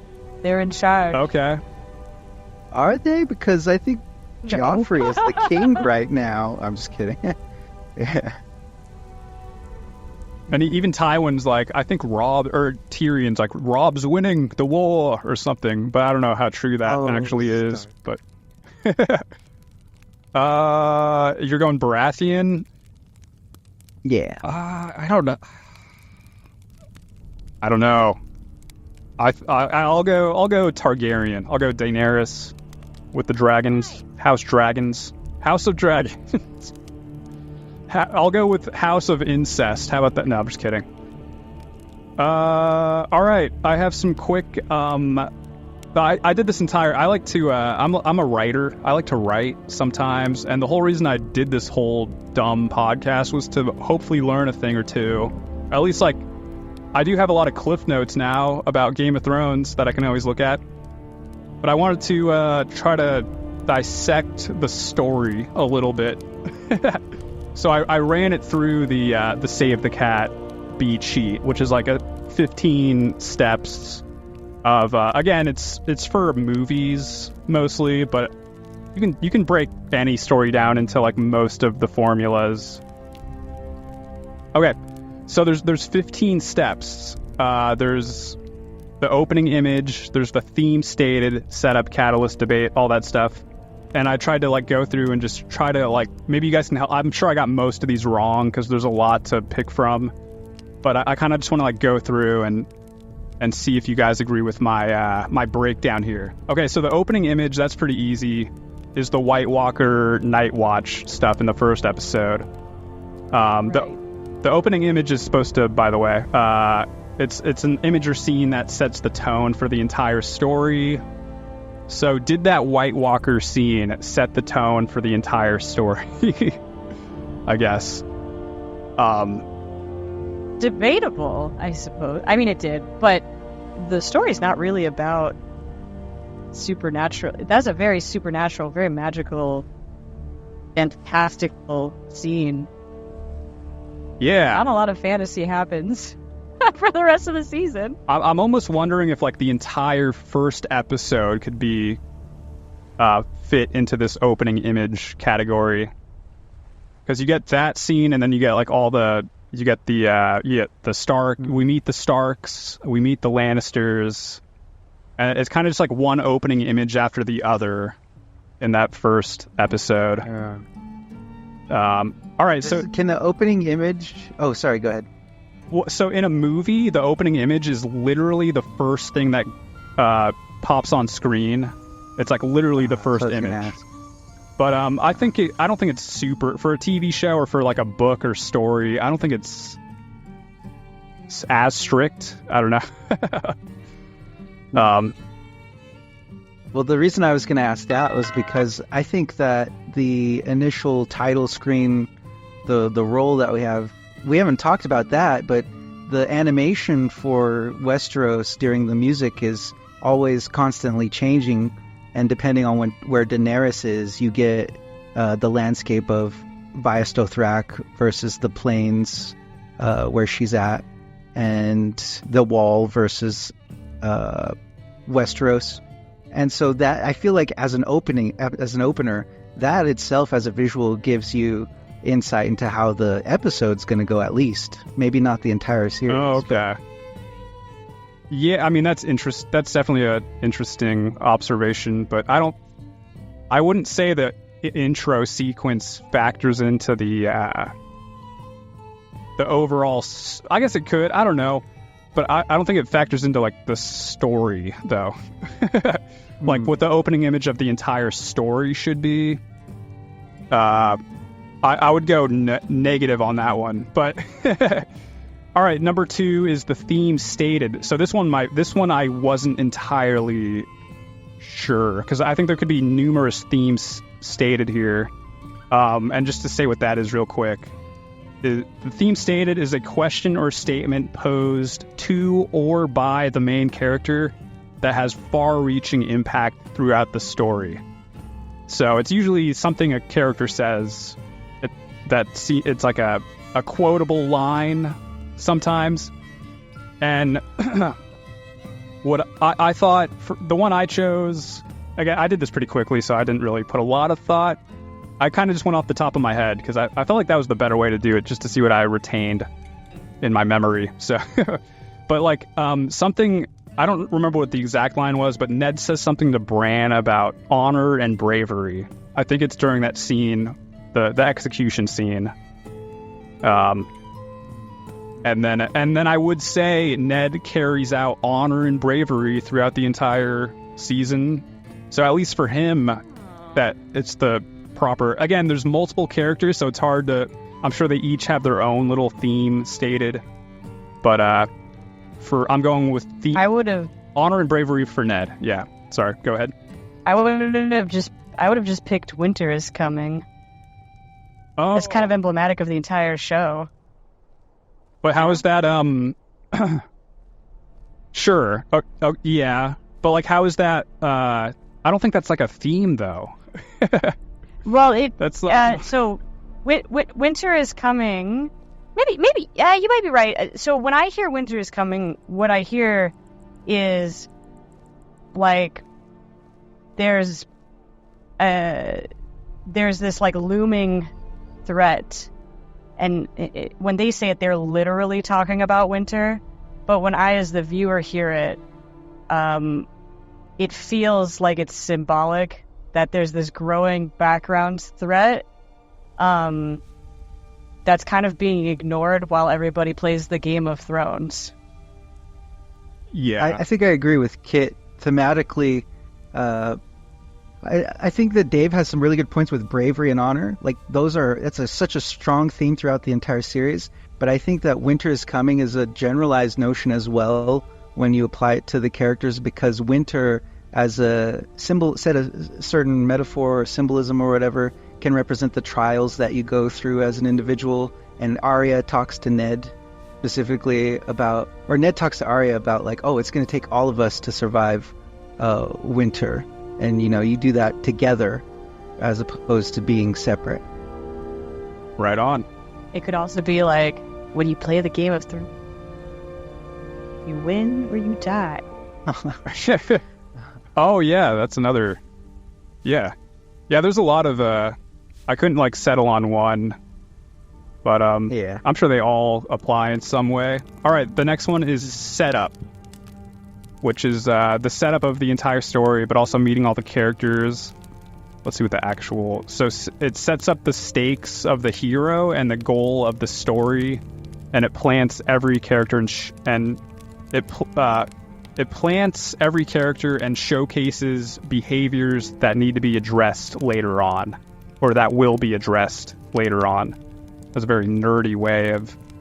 And I'll be honest, I wrote down the definitions of each of these like beats after I filled out the stuff, so so they might not line up with what I just said. So I got the setup as... Wait, where are we?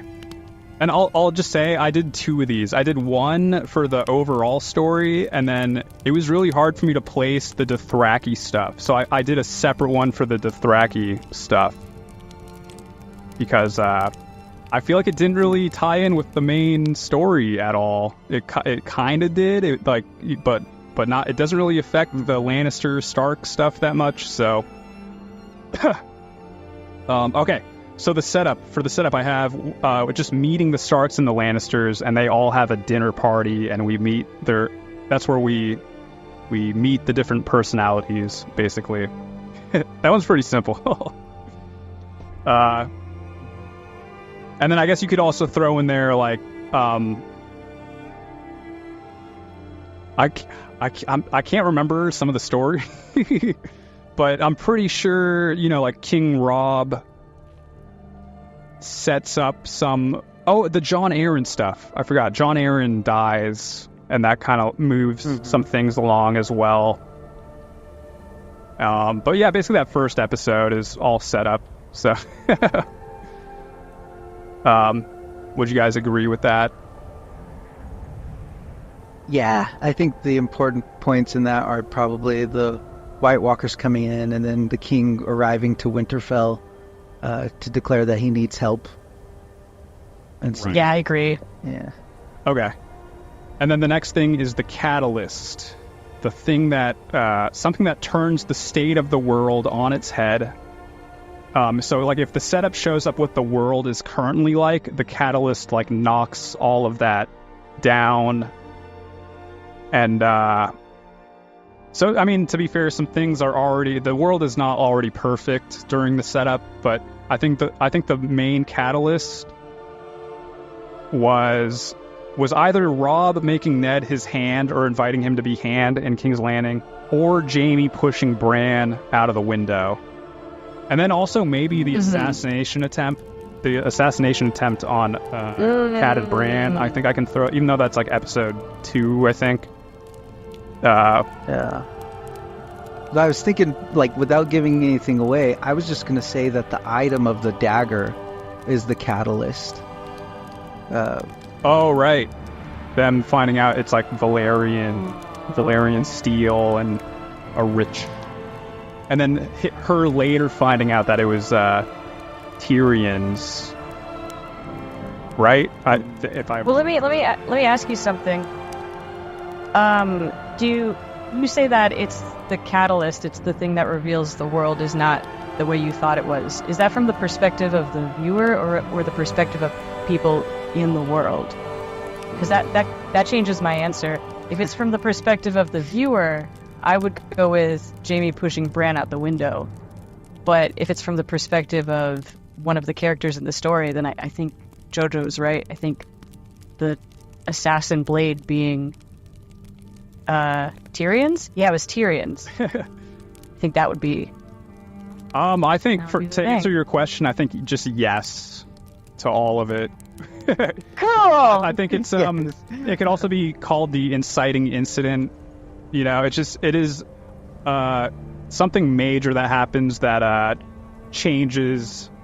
So the setup also sets up like the current status quo of the world and the characters. So they're all doing their normal thing. In most stories, it's just like everyone's life is like happy, they're having a good time or whatever, and then like, I don't know, someone gets murdered, and then that would be the inciting incident in that case. So, and in this case, yeah, literally Bran almost dies. So I would say, just from like a suit, yeah, I think the Bran getting pushed out the window is probably the most obvious catalyst that makes everyone go like, what the fuck? And then yeah, throughout the I think maybe the dagger is like Catelyn's catalyst. Catelyn's catalyst. That it's kind of the thing that I think you could run every character through this list and it'd probably be different for each character. But I kind of went with like broad overall. I think the dagger is a little, it's not as obvious that it's I think the Bran getting pushed out the window is the most like obvious thing. That's like, oh shit, like that's not normal. That's not a normal thing in this world, I guess, to happen to Starks or whatever. All right, the next thing is the debate. This is where I should have okay, anyway. The debate is a chance for the hero to go, this is crazy, and then he decides, like, should he go or should he stay? So I think that's with Ned, it's, like, pretty obvious. Like, should he go to King's Landing or should he stay? And not be the Hand. And then I think there is a whole bit where other people are like, you should talk him into going, like Sansa. It's like, tell him to go, I can marry Joffrey. And then that's all I had for that one. I don't know if there's any other debate with any other character, but I don't know. You could argue that in this last episode, Jon Snow had the debate. His story is just a little delayed because he had to help his family. Oh, I guess that is a little. Yeah, I don't know. That's true. I think in every episode could probably be put through like the same. I think it probably breaks down into this beat sheet as well. But what would Jon's initial debate be? Like, does he ever question going to the White Watch in general, or is that always just? No. Okay. I thought about that, but no, he's pretty resigned because he wants to make something of himself and his name. Otherwise, he's just the bastard son. Just a bastard. So, bastard in a basket. So it's never a debate. A bastard in a basket. That's There Will Be Blood. Oh man, There Will Be Blood. Good movie. Good movie. Good movie. All right. So the next thing is the break into 2. That's breaking into the second act, and that is where we leave the setup world behind and enter one that is basically usually the opposite of it. I don't know if that's the case in this case, but it's when the characters leave their. I guess in Lord of the Rings, it's when the hobbits leave on their adventure. That would be the break into Act 2, basically. But here, I had it as, where is it? Hold on. Ned moving to King's Landing and Jon joining the Night's Watch, and then also Kat kidnapping Tyrion later on. That could be her break into 2. Yeah, I don't know. I think that one's pretty clear cut, but what do you guys think? I guess it depends on how you. So this is kind of a funny. This is a funny model to apply because we've just finished an entire season. So the season has its own story arc, but it's also season 1 out of 8 seasons. So if we're looking at the story as a whole, you could argue that like season 2 Yeah, I mean, obviously, I'm just break. focusing on season 1, so Oh, gotcha. I'm just focusing on season right. 1. I don't know what happens in the other seasons, so. And there is Yeah, I feel like there is a whole story arc that happens in season 1, so yeah. And you said Ned going to King's Landing was break into 2 for him. Is that right? Yes, I think like when the moment he like gets to King's Landing is he's in a new world now, and therefore agreed. Okay. And for Kat, I had when she kidnaps Tyrion. I'm not sure. I don't know. Mm-hmm. I don't know. All right, the next one is the B story. And I think I'm wrong about this one. But the B story is when it's usually a breather from the A story. It's usually a love story, and it usually involves a completely different set of characters. So I naturally thought of the Dothraki for this one. So, okay, I'm like flipping through pages, so. B story. Viserys makes his sister Daenerys marry Khal Drogo so he can commandeer the Dothraki army and take back the Iron Throne. But, okay. I wrote this list out before I decided to separate the Dothraki stuff. So, if I were to write this again, I would probably just focus on... Is there a B story that's just within the Lannister and Stark stuff? Can you guys think of any? Oh geez, I guess it would just be maybe the Joffrey and him taking power. Oh, I was gonna say maybe the Catelyn and Tyrion stuff. I don't know if that qualifies as a B story. Yeah, it's a tough one. I don't know. It wouldn't happen like it wouldn't be the Joffrey stuff because that's towards the end. That would be more of like a. I have that as something else. So, but like the B story happens pretty early. Like obviously, like it's in the beginning of Act 2. Oh no! I got it. It's Arya. It's her taking sword lessons. I guess that doesn't really affect the main plot at all. She's not involved in the politics. You know, she's not involved in any moving parts. You know, I could see it. Because also the B story is supposed to come back in the end and connect somehow with the A story. And I guess you could argue her sword skills come back towards the end, right?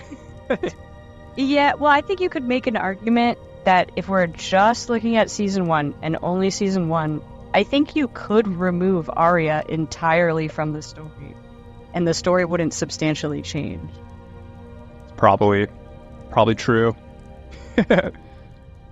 That's actually that's like just a critique on Arya, I feel. No. All right. Yeah, I don't know. I guess I guess on paper it's obviously the Dothraki is the B story, the Daenerys stuff. But I was just wondering if maybe there's one within the without the Dothraki. The more and more I thought about this stuff, it just feels like the Dothraki stuff is like almost a totally different show within the show.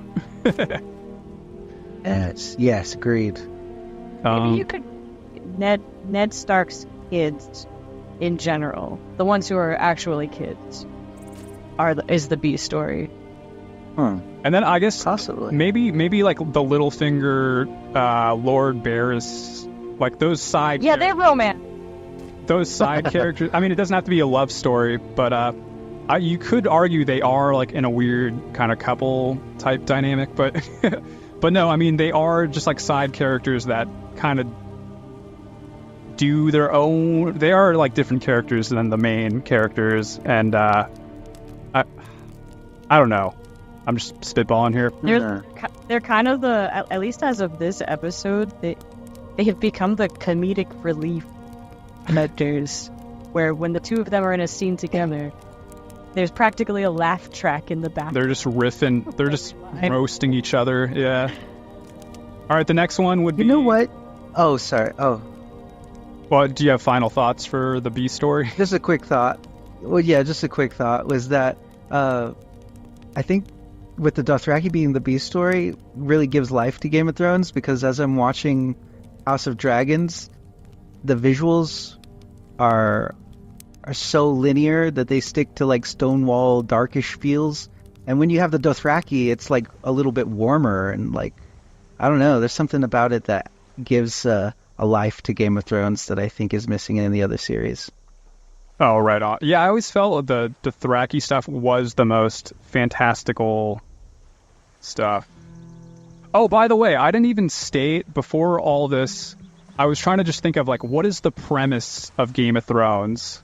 If you just break it down to its most generic version. And I put rich family versus poor family. Aww. Do you guys agree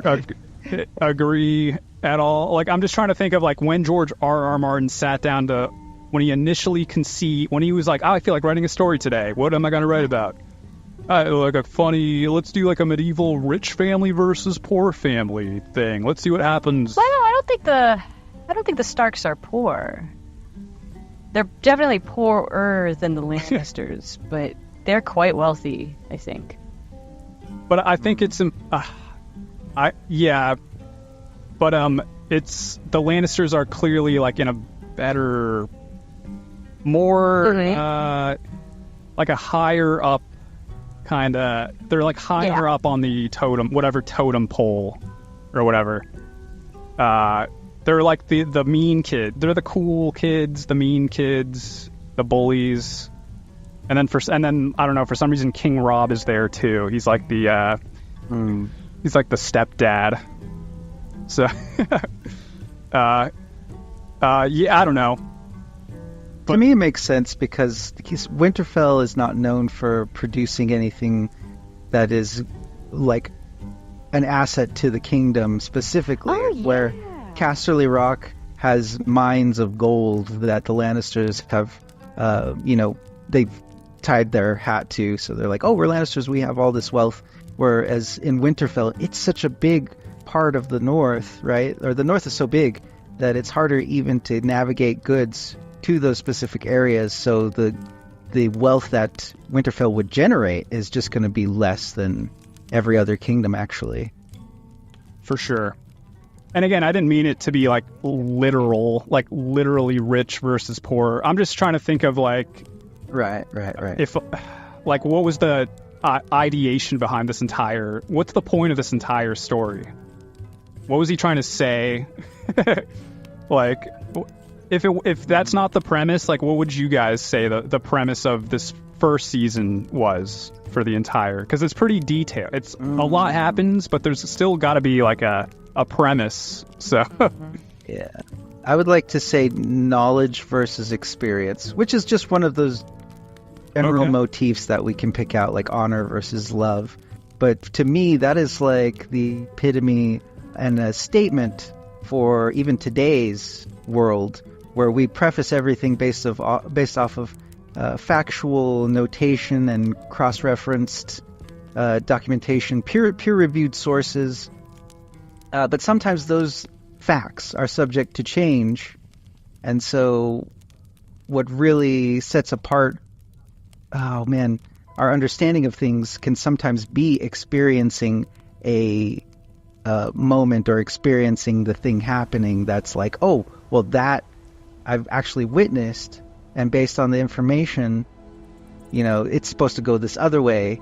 And I feel like that fits within the realm of Game of Thrones. So I would just say, knowledge versus experience. Oh, okay. If that does that fit the theme that you were talking about? Oh, I'm just, I'm just open to whatever. That sounds good to me. I don't know if that falls under premise though. Well, I don't. I asked ChatGPT. Okay. Yeah. Let's hear that ChatGPT. No, I No, I'm down. I do want to hear it, but I also want to hear like your personal opinion. Oh, I didn't have an opinion. That's why I asked ChatGPT. I was just sitting here going, oh. I said, what is the theme of season 1 of Game of Thrones in one sentence? And ChatGPT said, the brutal struggle for power and the consequences of honor. Oh, right on. What about premise though? What's the premise of Game of Thrones? It's a little different from theme.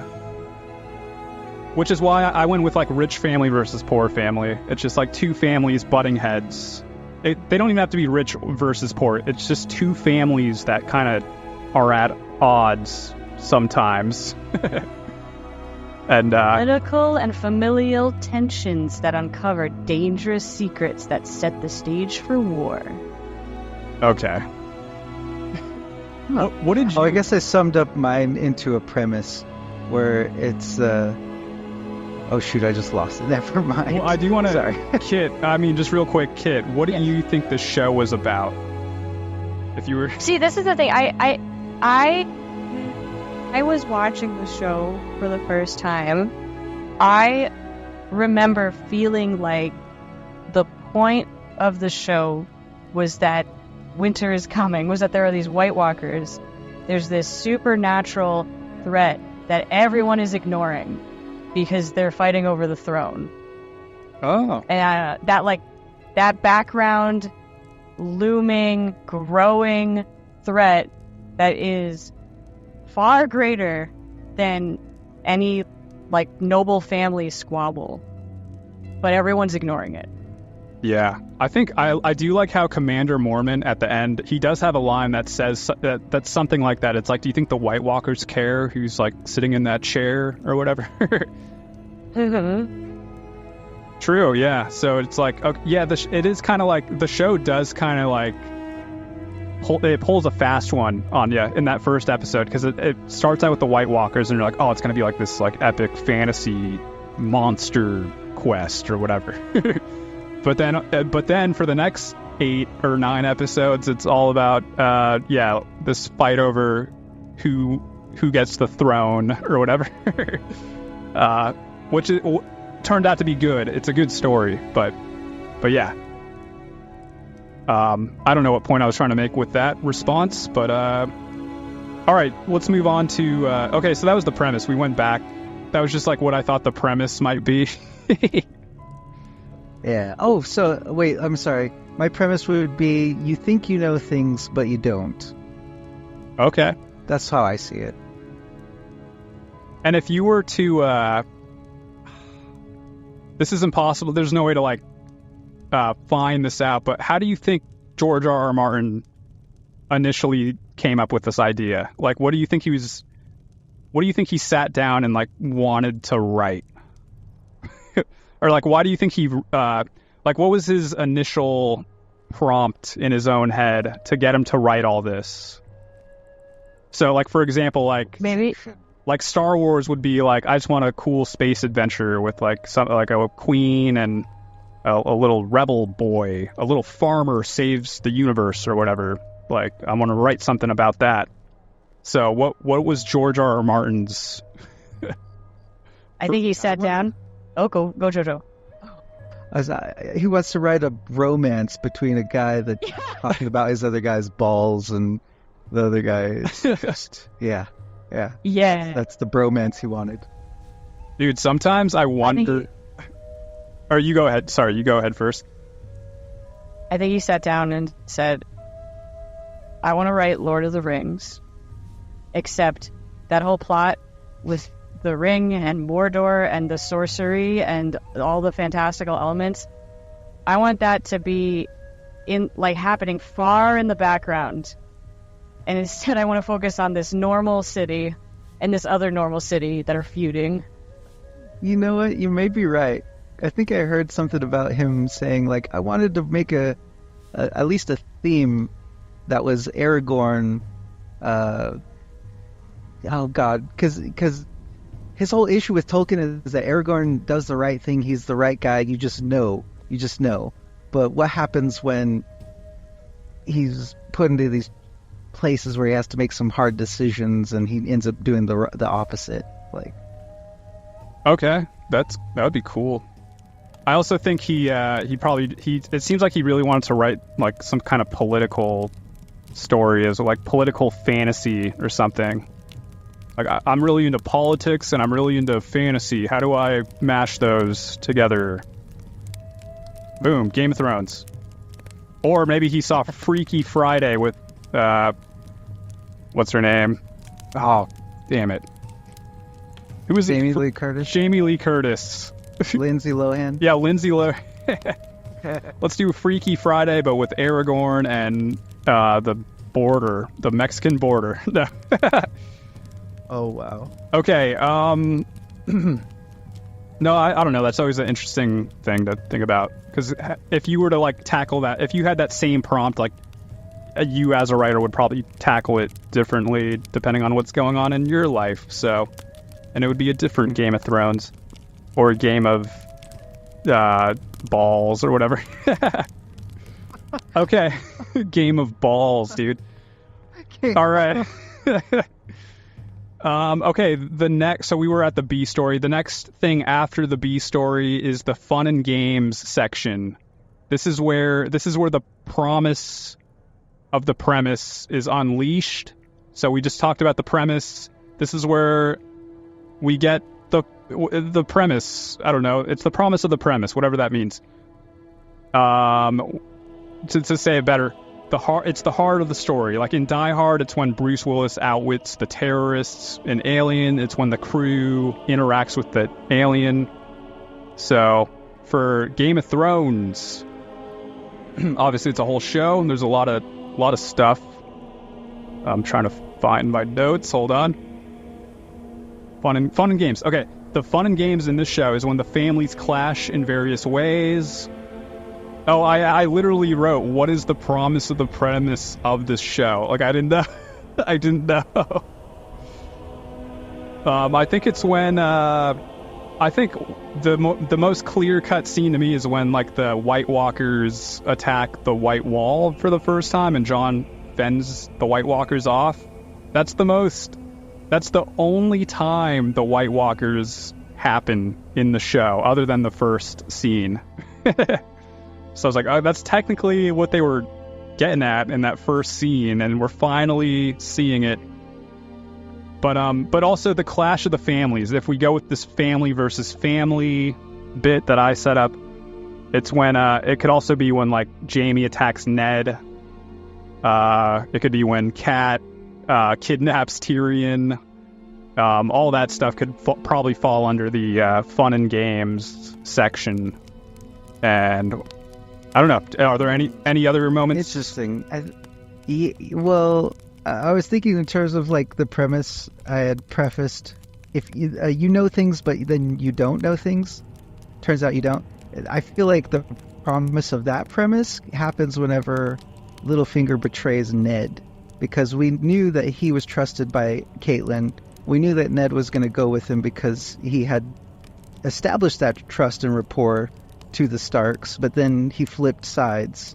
And also, that is also like the promise of the premise for them to not know things they don't know is when Robert Baratheon says, you would be an idiot to take on the Dothraki in open field, and before that Jorah has said, Robert Baratheon is an idiot, he will attack the Dothraki in an open field. So there's constantly that shifting and that premise happening. Okay.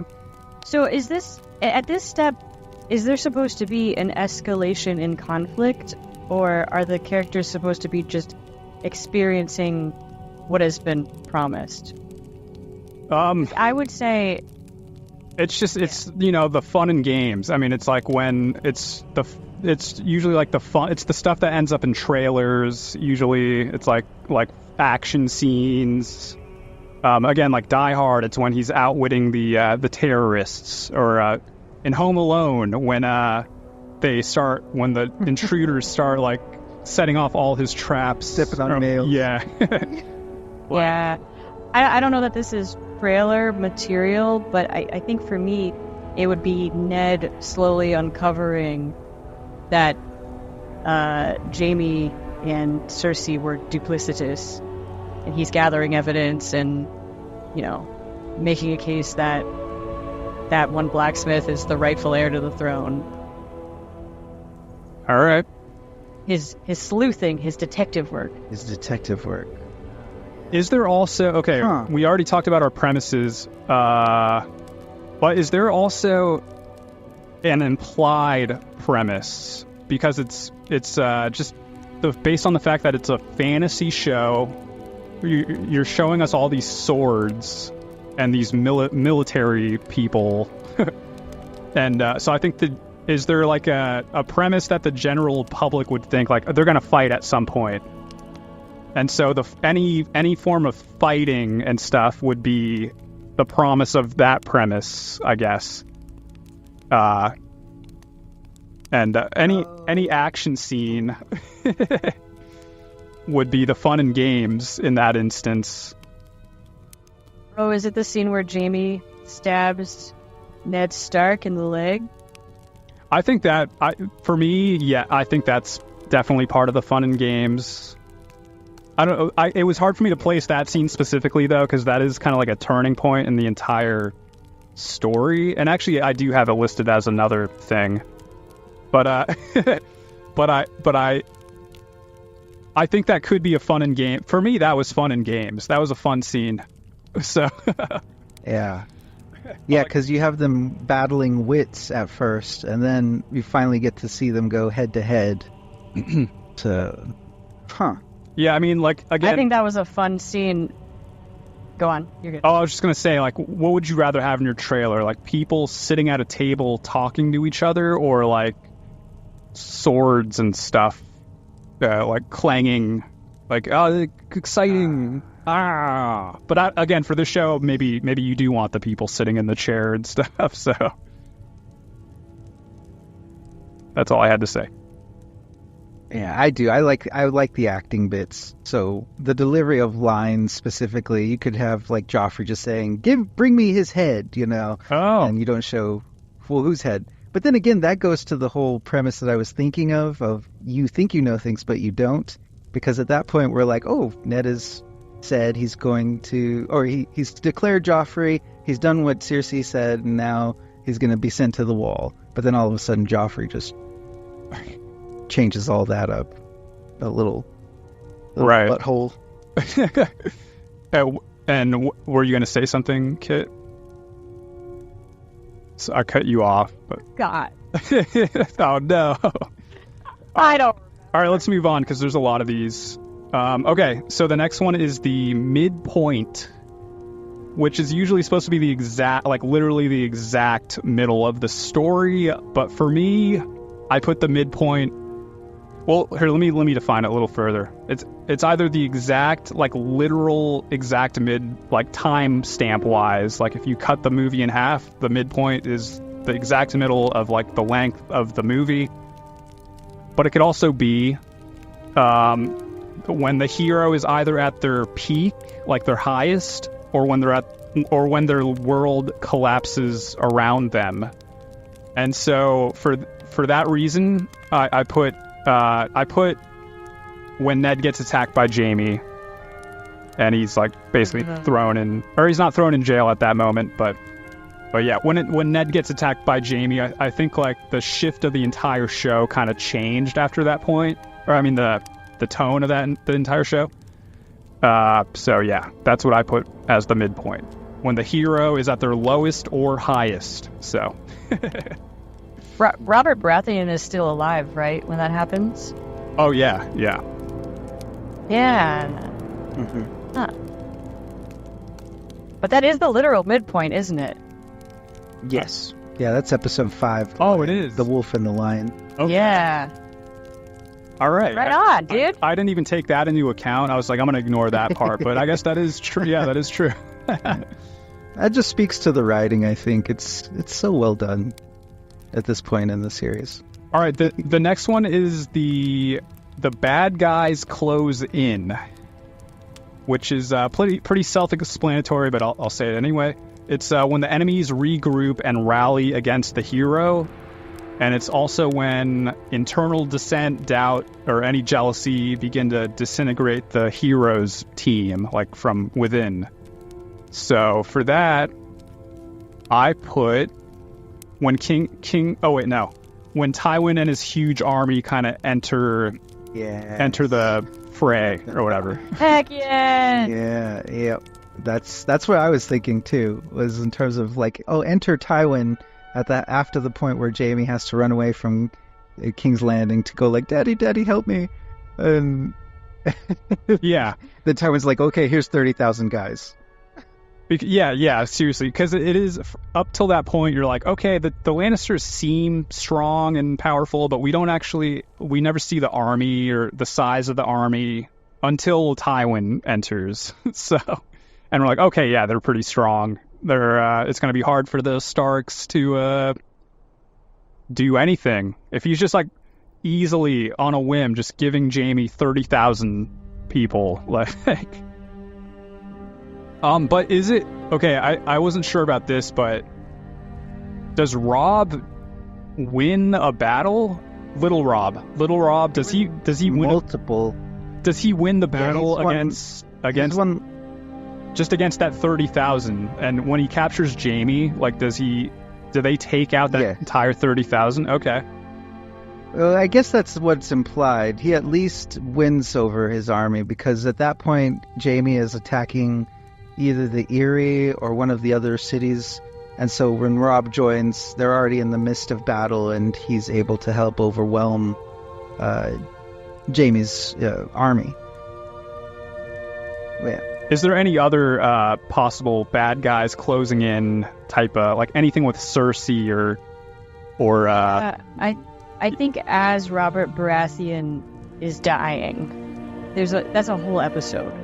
I think the episode starts with him coming back from the hunting trip, and throughout the episode he's slowly losing hell, and as he's dying you see Ned Stark running around the capital, and all of these advisors are running to Ned to tell him, like, you gotta act now, you gotta get your girls, you gotta run, or you gotta get Joffrey right now. Oh yeah. Put him in, kidnap him, or you gotta do something. True. And he doesn't. And then one other... I think that's a good point. Yeah, that is a fair point. I'm going to try to speed this along. But, like, one other thing is the White Walkers. I think they're closing in. We never see them, but we're constantly hearing about how, like, villages are being abandoned, and, the rain... There's, like... I can't remember, but the White Walkers are definitely starting to have an effect on the way, at least the Night's Watch act and the Wildlings. I think yeah. Oh, a couple other notes is Cersei talking to Ned Stark in the garden, and she's like, "Oh, you play the Game of Thrones, you live or die." I think that's a sign of her closing in on him, because he's giving her the chance to leave and run before he tells Ned. And then the other one is where she tears up the letter that's signed by Robb. Oh, yeah. Baratheon, that says he's the Hand. Yeah, that's just fucked up.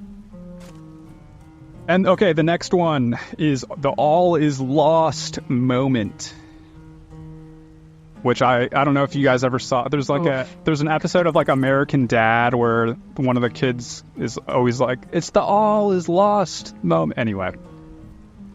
It's whatever. Okay, so the all is lost moment is a false defeat, often the opposite of whatever happens at the midpoint, which I guess isn't the case in this point, but anyway. Also known as the whiff of death. So like in Die Hard, it's when Alan Rickman finds out that Bruce Willis has no shoes and like shoots the glass. For Game of Thrones, I put...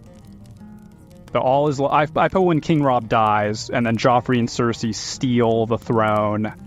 And I would even say, like, Ned getting executed is an all is lost moment as well. Yeah, I think there's a good argument for that.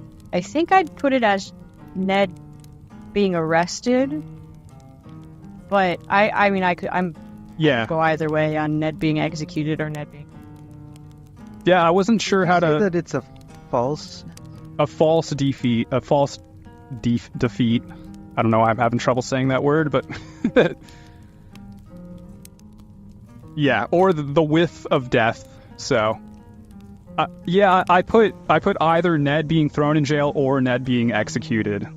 For Ned, for himself, the character, I think him being thrown in jail is his all is lost moment, but then him being executed is like the overall stories and the Starks like all is lost moment. So I could go both ways on that. I would say a false defeat would have been Robert's death. Yeah. If I understand the concept correctly, I'm not sure. I mean, yeah, I put that too. Yeah. Okay. Yeah. I think the all is lost is like, yeah, King Rob was kind of the only thing. He was like the Starks' like guy, right? He was there like in at King's Landing, and then with him gone, the Starks are kind of defeated at that point. So like everything Ned, everything he was promised is gone when King Rob dies. So yeah, definitely an all is lost. Anything else with the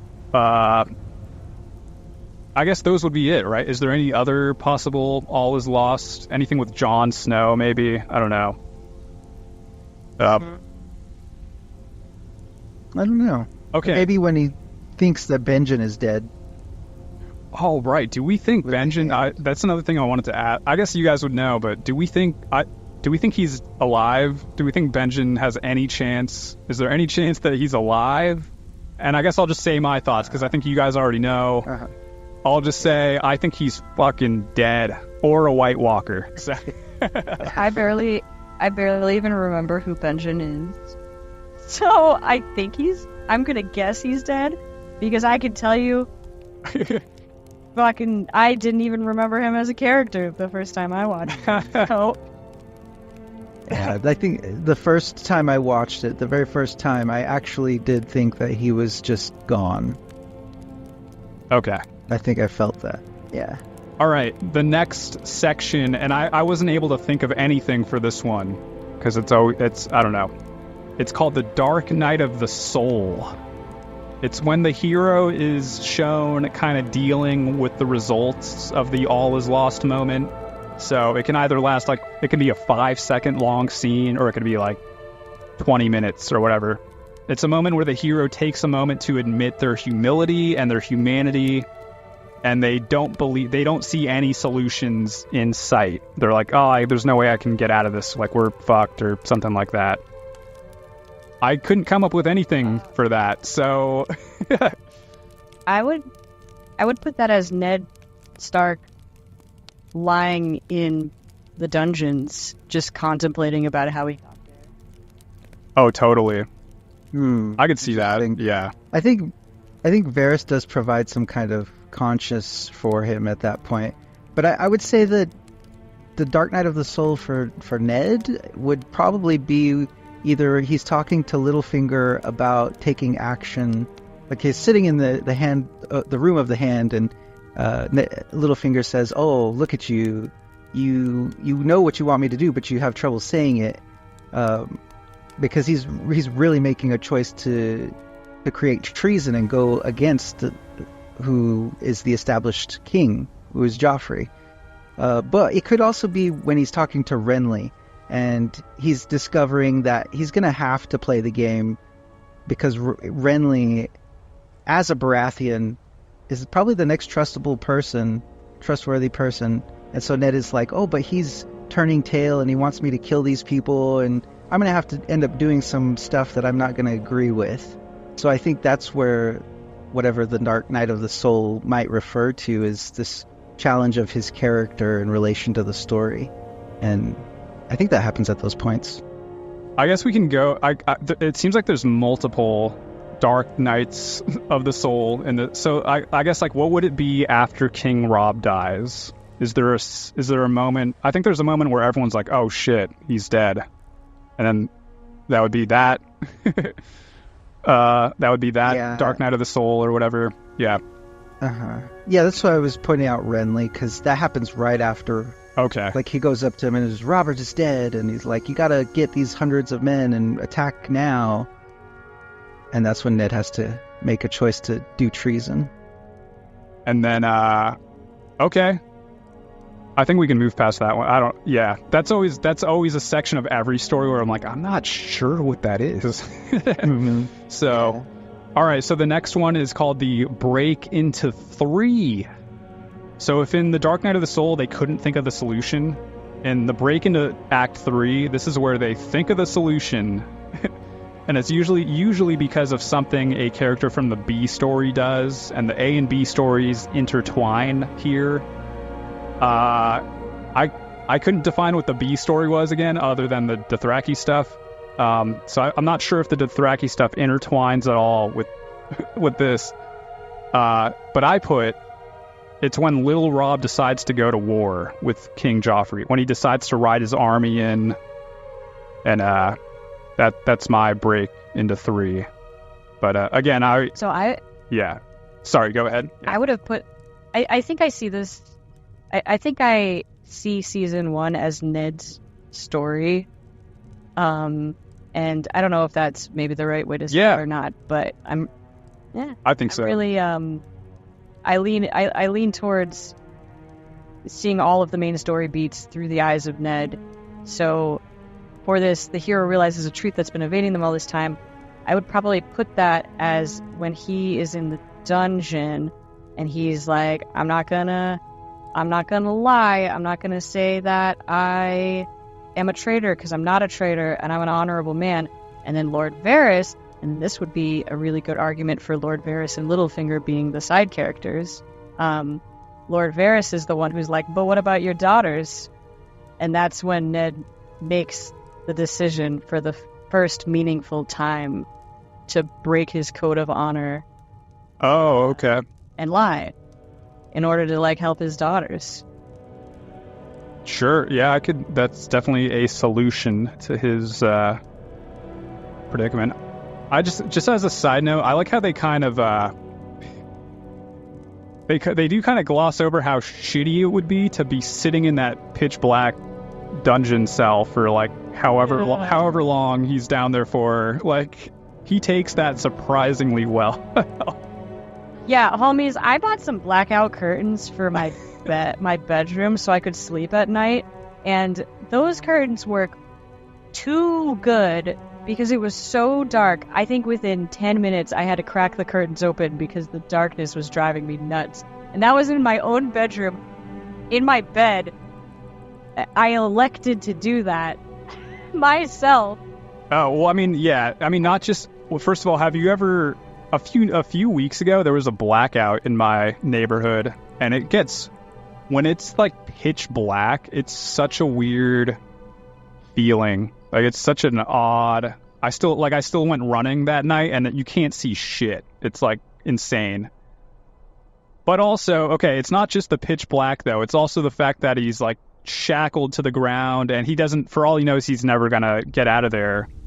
He doesn't know he'll ever... He's resigned to die. Get out of there, yeah. He says it to Varys. He's like, you think I'm afraid of dying? He doesn't say these exact words, but he basically says, I know I'm going to die. I don't care. I'm a soldier. I learned to live with death. Yeah.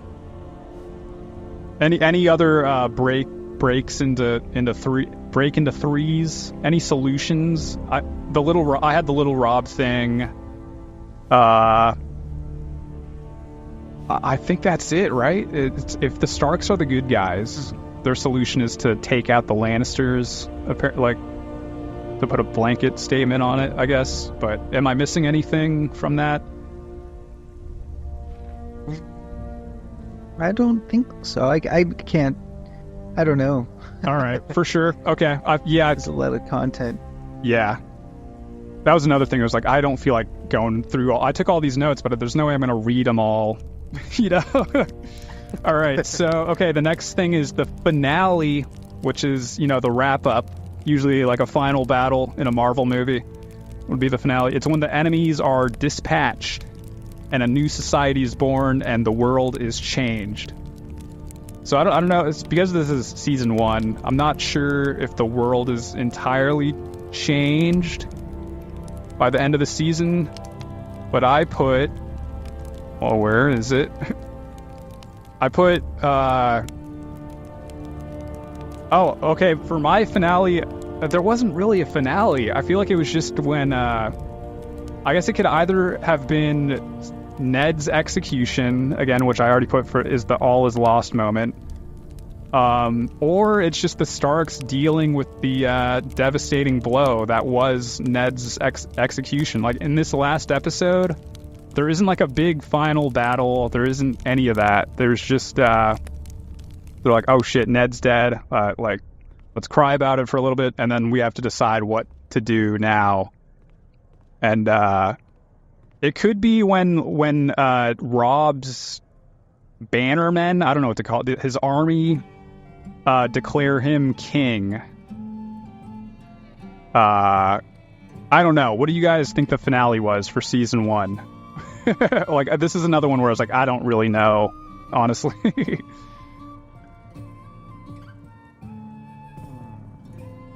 I think it would be just when Daenerys is revealed to have the dragons.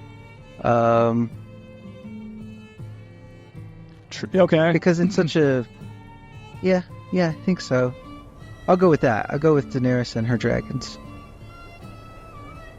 There's still a step after this, right? Yeah, I put that one as the final image. So you have an opening image and then you have a final image. The final image is usually the opposite. It's usually the opposite of the opening image, and the proof that the world is different now, and proof that changed. So if we reference that Daenerys, final image of Daenerys, it literally is an opposite version of the first White Walker stuff. It's like fire and ash, and she doesn't have clothes. Yeah. So therefore, it's like the finale is probably the whole burning, because even through literature, fire is some kind of rebirth or reincarnation of some kind. So she, in some ways, is being reborn into this world as the mother of dragons. So I guess the finale for me would be when she's walking into the tent and it's all ablaze. Right on. The final image would be the dragon. I agree with that. I think so.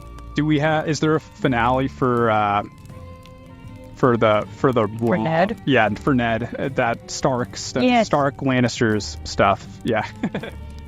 Say that Whoa. The finale for the Starks is the volume funny? Yeah, you're good now. You're good. Okay.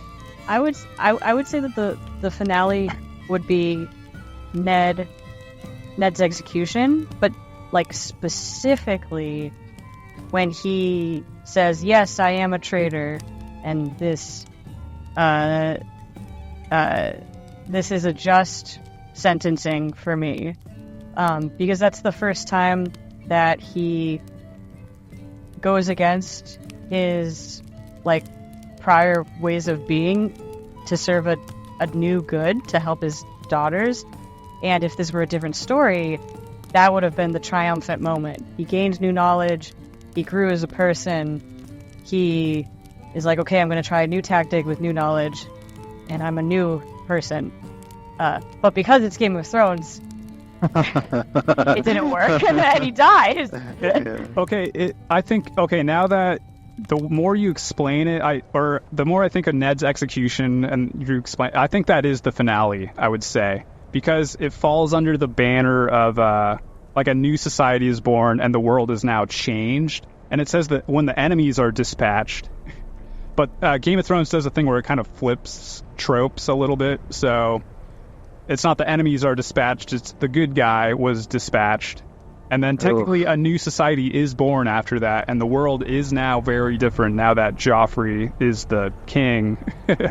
After that, so maybe Ned's execution is the quote-unquote finale for that. We're talking, okay, so we're talking finale for the story of like the Starks and the Lannisters, right? Yeah. Again, I kind of like separated the Dothraki stuff, but I'm not saying you can't include that here. But for what I have a whole other thing for the Dothraki stuff. We'll run through that real quick because I feel bad for this going on so long, but all right, let's get through that real quick. Do you have anything to say about I think we went through some other final images. I think there's several final images. There's obviously the final one, which is the Daenerys thing, but also I think when the North declares Robb their king, that's a final image for that stuff. And then when Jon and the Night's Watch go beyond the wall, that's like a final image for that. It doesn't exactly fall into the definition of the final image, some of those, but I think each of them had their own little final scene at least. So okay, let's go through the Dothraki stuff real quick. I did it all again. So, for Daenerys' storyline, it's its own thing. So the opening image is when Viserys kisses Daenerys, and then she steps into the hot bath naked and doesn't feel the heat. Even though I swear I still think she did feel it a little bit, but maybe story-wise she didn't feel it. That's my opening image for her stuff. And then we'll move on to the theme stated. I don't know. I think it's when Viserys says, "My reign begins today." Like I don't know. Again, the theme stated is a saying that carries out through the rest of the story. So, yeah. Once again, the house words just ring in my ear. Like if we can equate winter is coming for the Starks, then fire and blood. That is probably the theme I'd go with for Daenerys. I think I know Viserys says like my reign begins today, but I think that's weirdly imprinted onto Daenerys for the rest of the.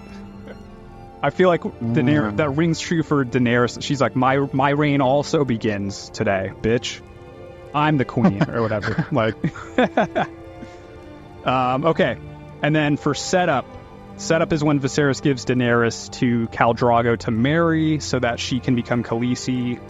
And so he can have control of the Dothraki army to eventually take back the Iron Throne.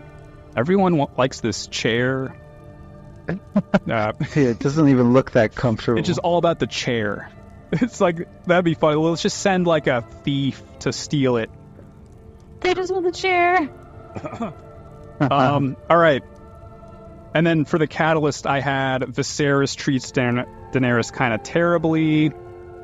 And hold on, I gotta drink water. Okay. I think the catalyst is when Viserys kind of treats Daenerys like trash. And like it never is explicitly said, but I think internally she's like, fuck that. Like I'm gonna make some changes here. I don't like how he's treating me. I don't like being just told what to do all the time. I'm gonna make some changes. And then, for debate, it's when Daenerys wants to take control and she learns how to gain Khal Drogo's respect via, sex. It's funny how she gets to him, through, her bedroom techniques.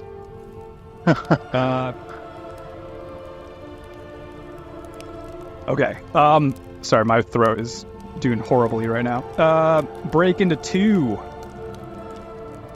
Okay, that was the debate. Break into Act 2 is when Daenerys embraces her role as Khaleesi, Queen of the Dothraki, and no longer wants to take crap from Viserys. I don't know, I guess that one's debatable. It could be when she marries Khal Drogo. That could also be the break into 2, I guess. And then the B story within the Dothraki stuff, I had Viserys trying to take back control, and also Jonah Mormont acting as Daenerys' advisor a little bit. I don't know. Again, I wrote these before I actually looked up the definition of what these little beats are supposed to be. So, but it's just like story stuff that's happening on the side that is separate from the main character's story. So I feel like Viserys, I don't know.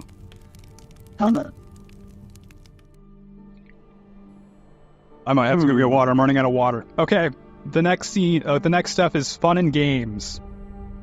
Daenerys and Khal Drogo are now a power celebrity couple. And I just also wrote the assassination attempt is thwarted, and then also Viserys Viserys getting killed is also definitely fun. Fun and games. Fun and games. Fun and games. I'm sorry. Yeah. The screams. They're just too. It's so funny. It's fun and games. Yes.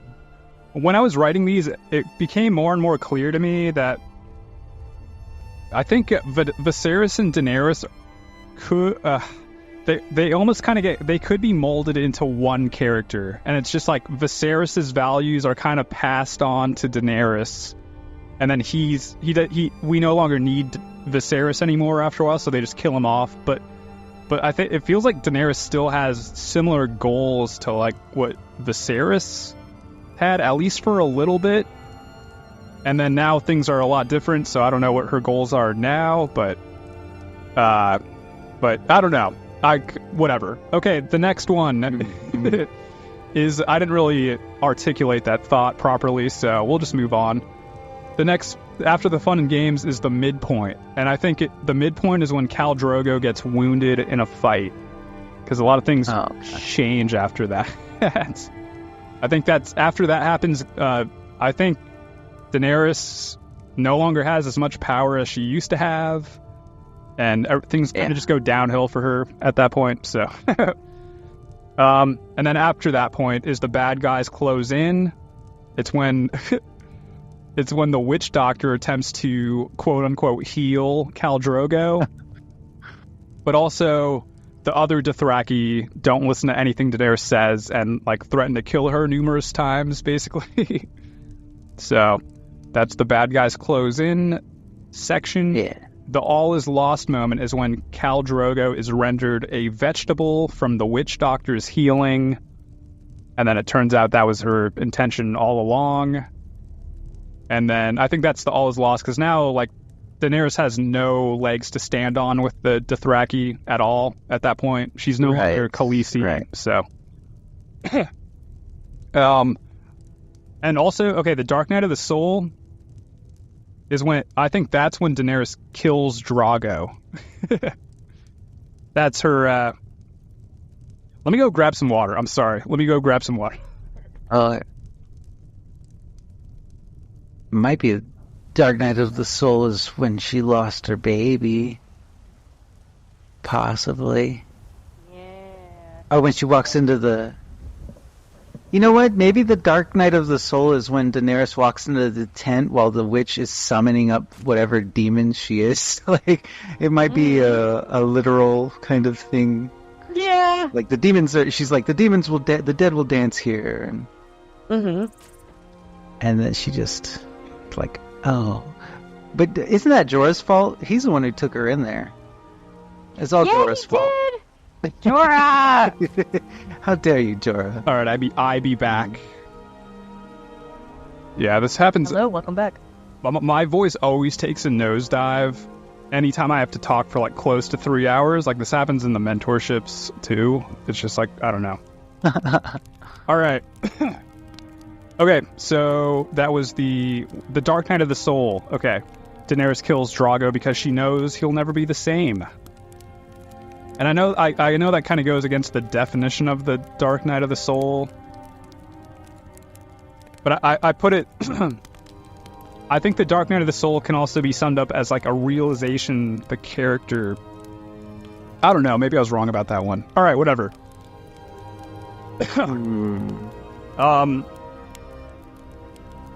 Sorry, I lost my notes. Okay.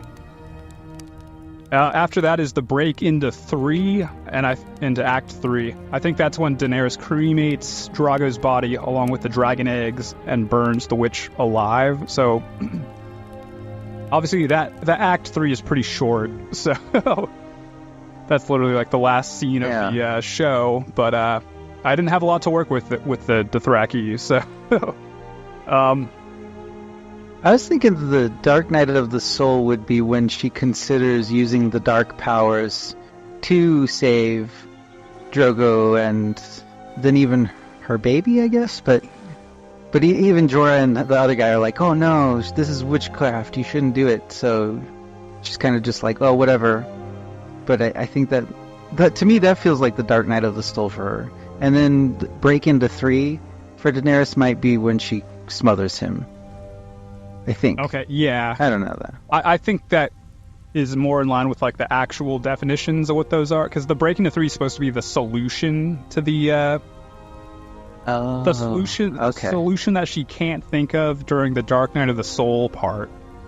And the Dark Night of the Soul part, it happens in like after the all is lost moment.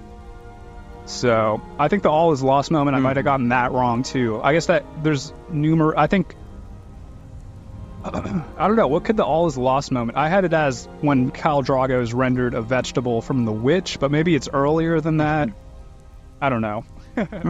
I think that works though, because that is a catalyst for Daenerys choosing to use dark magic from the witch, which leads to the Dark Night of the Soul, and then leads into the final act of her killing him. Okay. I'm down for that. Alright, and then the finale is when Daenerys rolls the dice by stepping into the fire, and she survives, and the dragon eggs hatch. And then, of course, the final image is... the final image, it's the same as the other one. It's when she has the dragons, she's naked, and Jonah Mormon and the remaining Dothraki slaves bow to her. Mm-hmm. And they shut those dragons off a cliff. No, I'm just kidding. Although that would have been... Yeah. Jonah, oh god, I'm calling him Jonah now. Yes. Dang it. Yes! It only took 10 weeks. I did. Hey, look, no. Jorah says the I don't know, the simpiest thing he could possibly say after he sees her. And I think he just wants to be related to Daenerys, but he says, oh, blood of my blood. Like, I guess you could consider that number 4 on the incest relationships. What is it? Blood of my blood? Okay, I mean... I think he just heard Khal Drogo and Daenerys, and he's like, oh, moon of my stars, and stars of my sky, or whatever they say. And he's like, oh, I want to be a part of that. Oh, blood of my blood. Oh, yeah. He does it all wrong. Yes. Yeah, that's... Scar of my scar. He's like, oh, she likes... Void of my void. She likes this kind of lame, poetic speaking. I'll do it, too. Or whatever. It's, again, such a, like, a boyfriend thing, or whatever. Or like a guy pursuing the gal. Like, oh, she likes the show How I Met Your Mother. I like that show, too, now. Like, yeah. That's a thing I did. All right. And okay, that's, I don't know. So we kind of flew through the Dothraki stuff. I don't know. Those are all of those are up in the air. I don't know if I got any of that right. There's no back of the textbook to check the answers. So I don't know. Right. Gotta check the answers. So if I was wrong with any of those commenters, Mugsiel, correct us on that. Our one commenter. Yes. George R. Martin, correct us, please. But then I also will say, just to remind everybody, everything I say is fact. So again, it's hard for me to be wrong. He took the Tywin approach. He's definitely a Lannister, guys. Dave's a Lannister. So we rated the episode. How do you guys rate this first season? Is it possible? I loved it. Entire season. I give it a thumbs up. Oh, a thumbs up. Right, I like. Out of 10. I like that. Let's go as 10. Rating system that we've been doing this whole entire time. Let's go with that, please. I don't know, 8 out of 10? I'll give it a 9 out of 10. Yay. I'll give it a 8 out of 10. 9 out of 10. 8 out of 10. I wish I was watching it for the first time and was able to rate it not based off of any retroactive knowledge, but just my pure, untainted first season experience. Yeah. Yeah, that's always a tough thing to... You can never, like, see something for the first time ever again, or whatever. Unless you smoke some hard drugs. But, yeah, okay, this was my... technically wasn't my first time watching it. I saw it before and just forgot everything. But, it wasn't a natural way to watch the show, so that definitely messed with my perception of it. 8 out of 10 still good. But, Yeah. it was also coupled with the burden of having to take notes every time I watched it. Knowing that watching it while taking notes would take a very long time, it kind of like hampered my want to actually watch the show. I was like, oh, that's such a time sink, you know? So that it was hard to I think that changed it gave me like a kind of a negative association with the show, unfortunately. But I'm trying to be like, as far as just the show goes, 8 out of 10. Do I want to watch? I do want to see season 2. I do want to continue this podcast. It'll be a while. I don't know. Maybe it'll be like 2 weeks before we do it again, but it probably won't be that long. And then we'll just do like once a month after that or something. All right. But I am very... If I never have to take notes while watching a show ever again, I'll be okay with that. Yeah. I took again, like almost like 5,000 words of notes every episode except for the first and this one. It's a lot of writing. Well, I think when we took our notes on the dark, what was that preliminary one that we watched? We did some Star Trek practice episodes. We did Black Mirror, the USS Callister episode, and then the Love, Death, and Robots one. Yeah. I think I took so many notes on the Black Mirror one that I was like, there's no way I'm going to be able to keep up doing this for every episode on Game of Thrones. So I was like, weirdly enough, we did the Love, Death, and Robots practice run. I took the most amount of notes for that, and I read the short story for it too, and I took notes on the short story that we never even talked about. I didn't even talk about them in the practice run. For some reason I went all out on that one. I really like sci-fi short stories. I think they're a lot of fun. Sand Kings, everybody. If you like George R.R. Martin stuff, read Sand Kings. I would be more down to do like Love, Death, and Robot stuff, because those are only like 10 minutes long. Like those are a lot easier to do. And I've yes, but anyway, all right, that's all I have to say for this episode. All right, that was the final episode of Game of Thrones Noobs. Because I'm gonna kill myself after. No, I'm just kidding. Don't. Those are good jokes. Those are anyway. Yeah, we're gonna take a long break again. If you're watching this like 5 years from now, there's probably gonna be more episodes. So disregard that.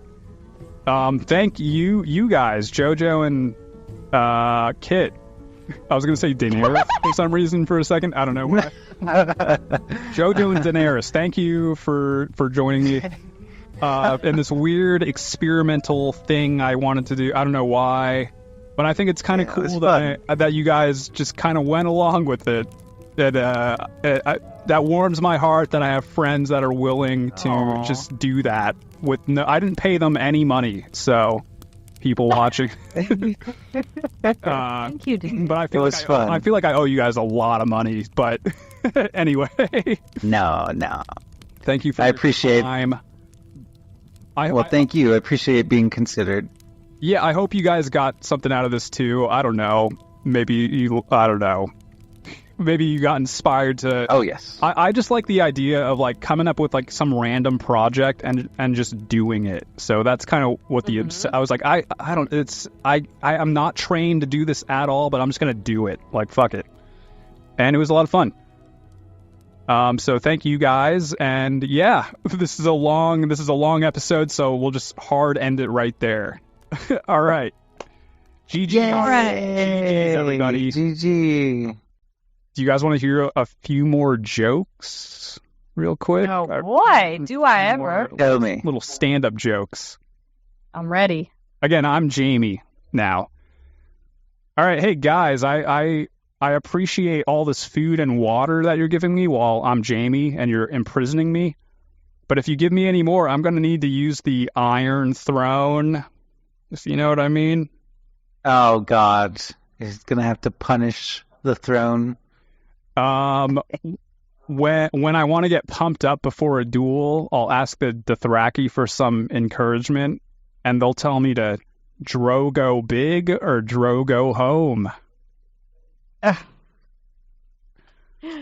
If I were to give Daenerys any advice when she first met the Dothraki, do you know what I would have told her?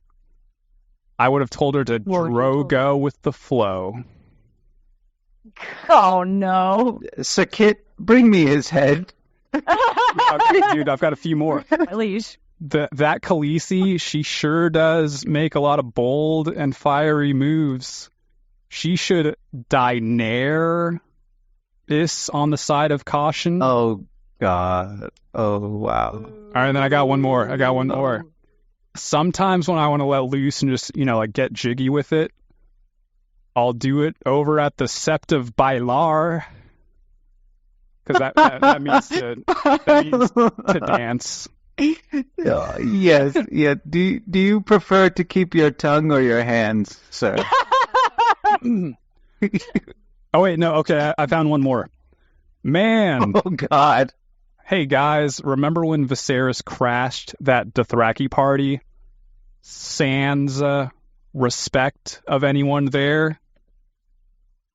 Because it's like sans the respect. Sans. I tried to do something with sans, the, Sansa. Uh-huh.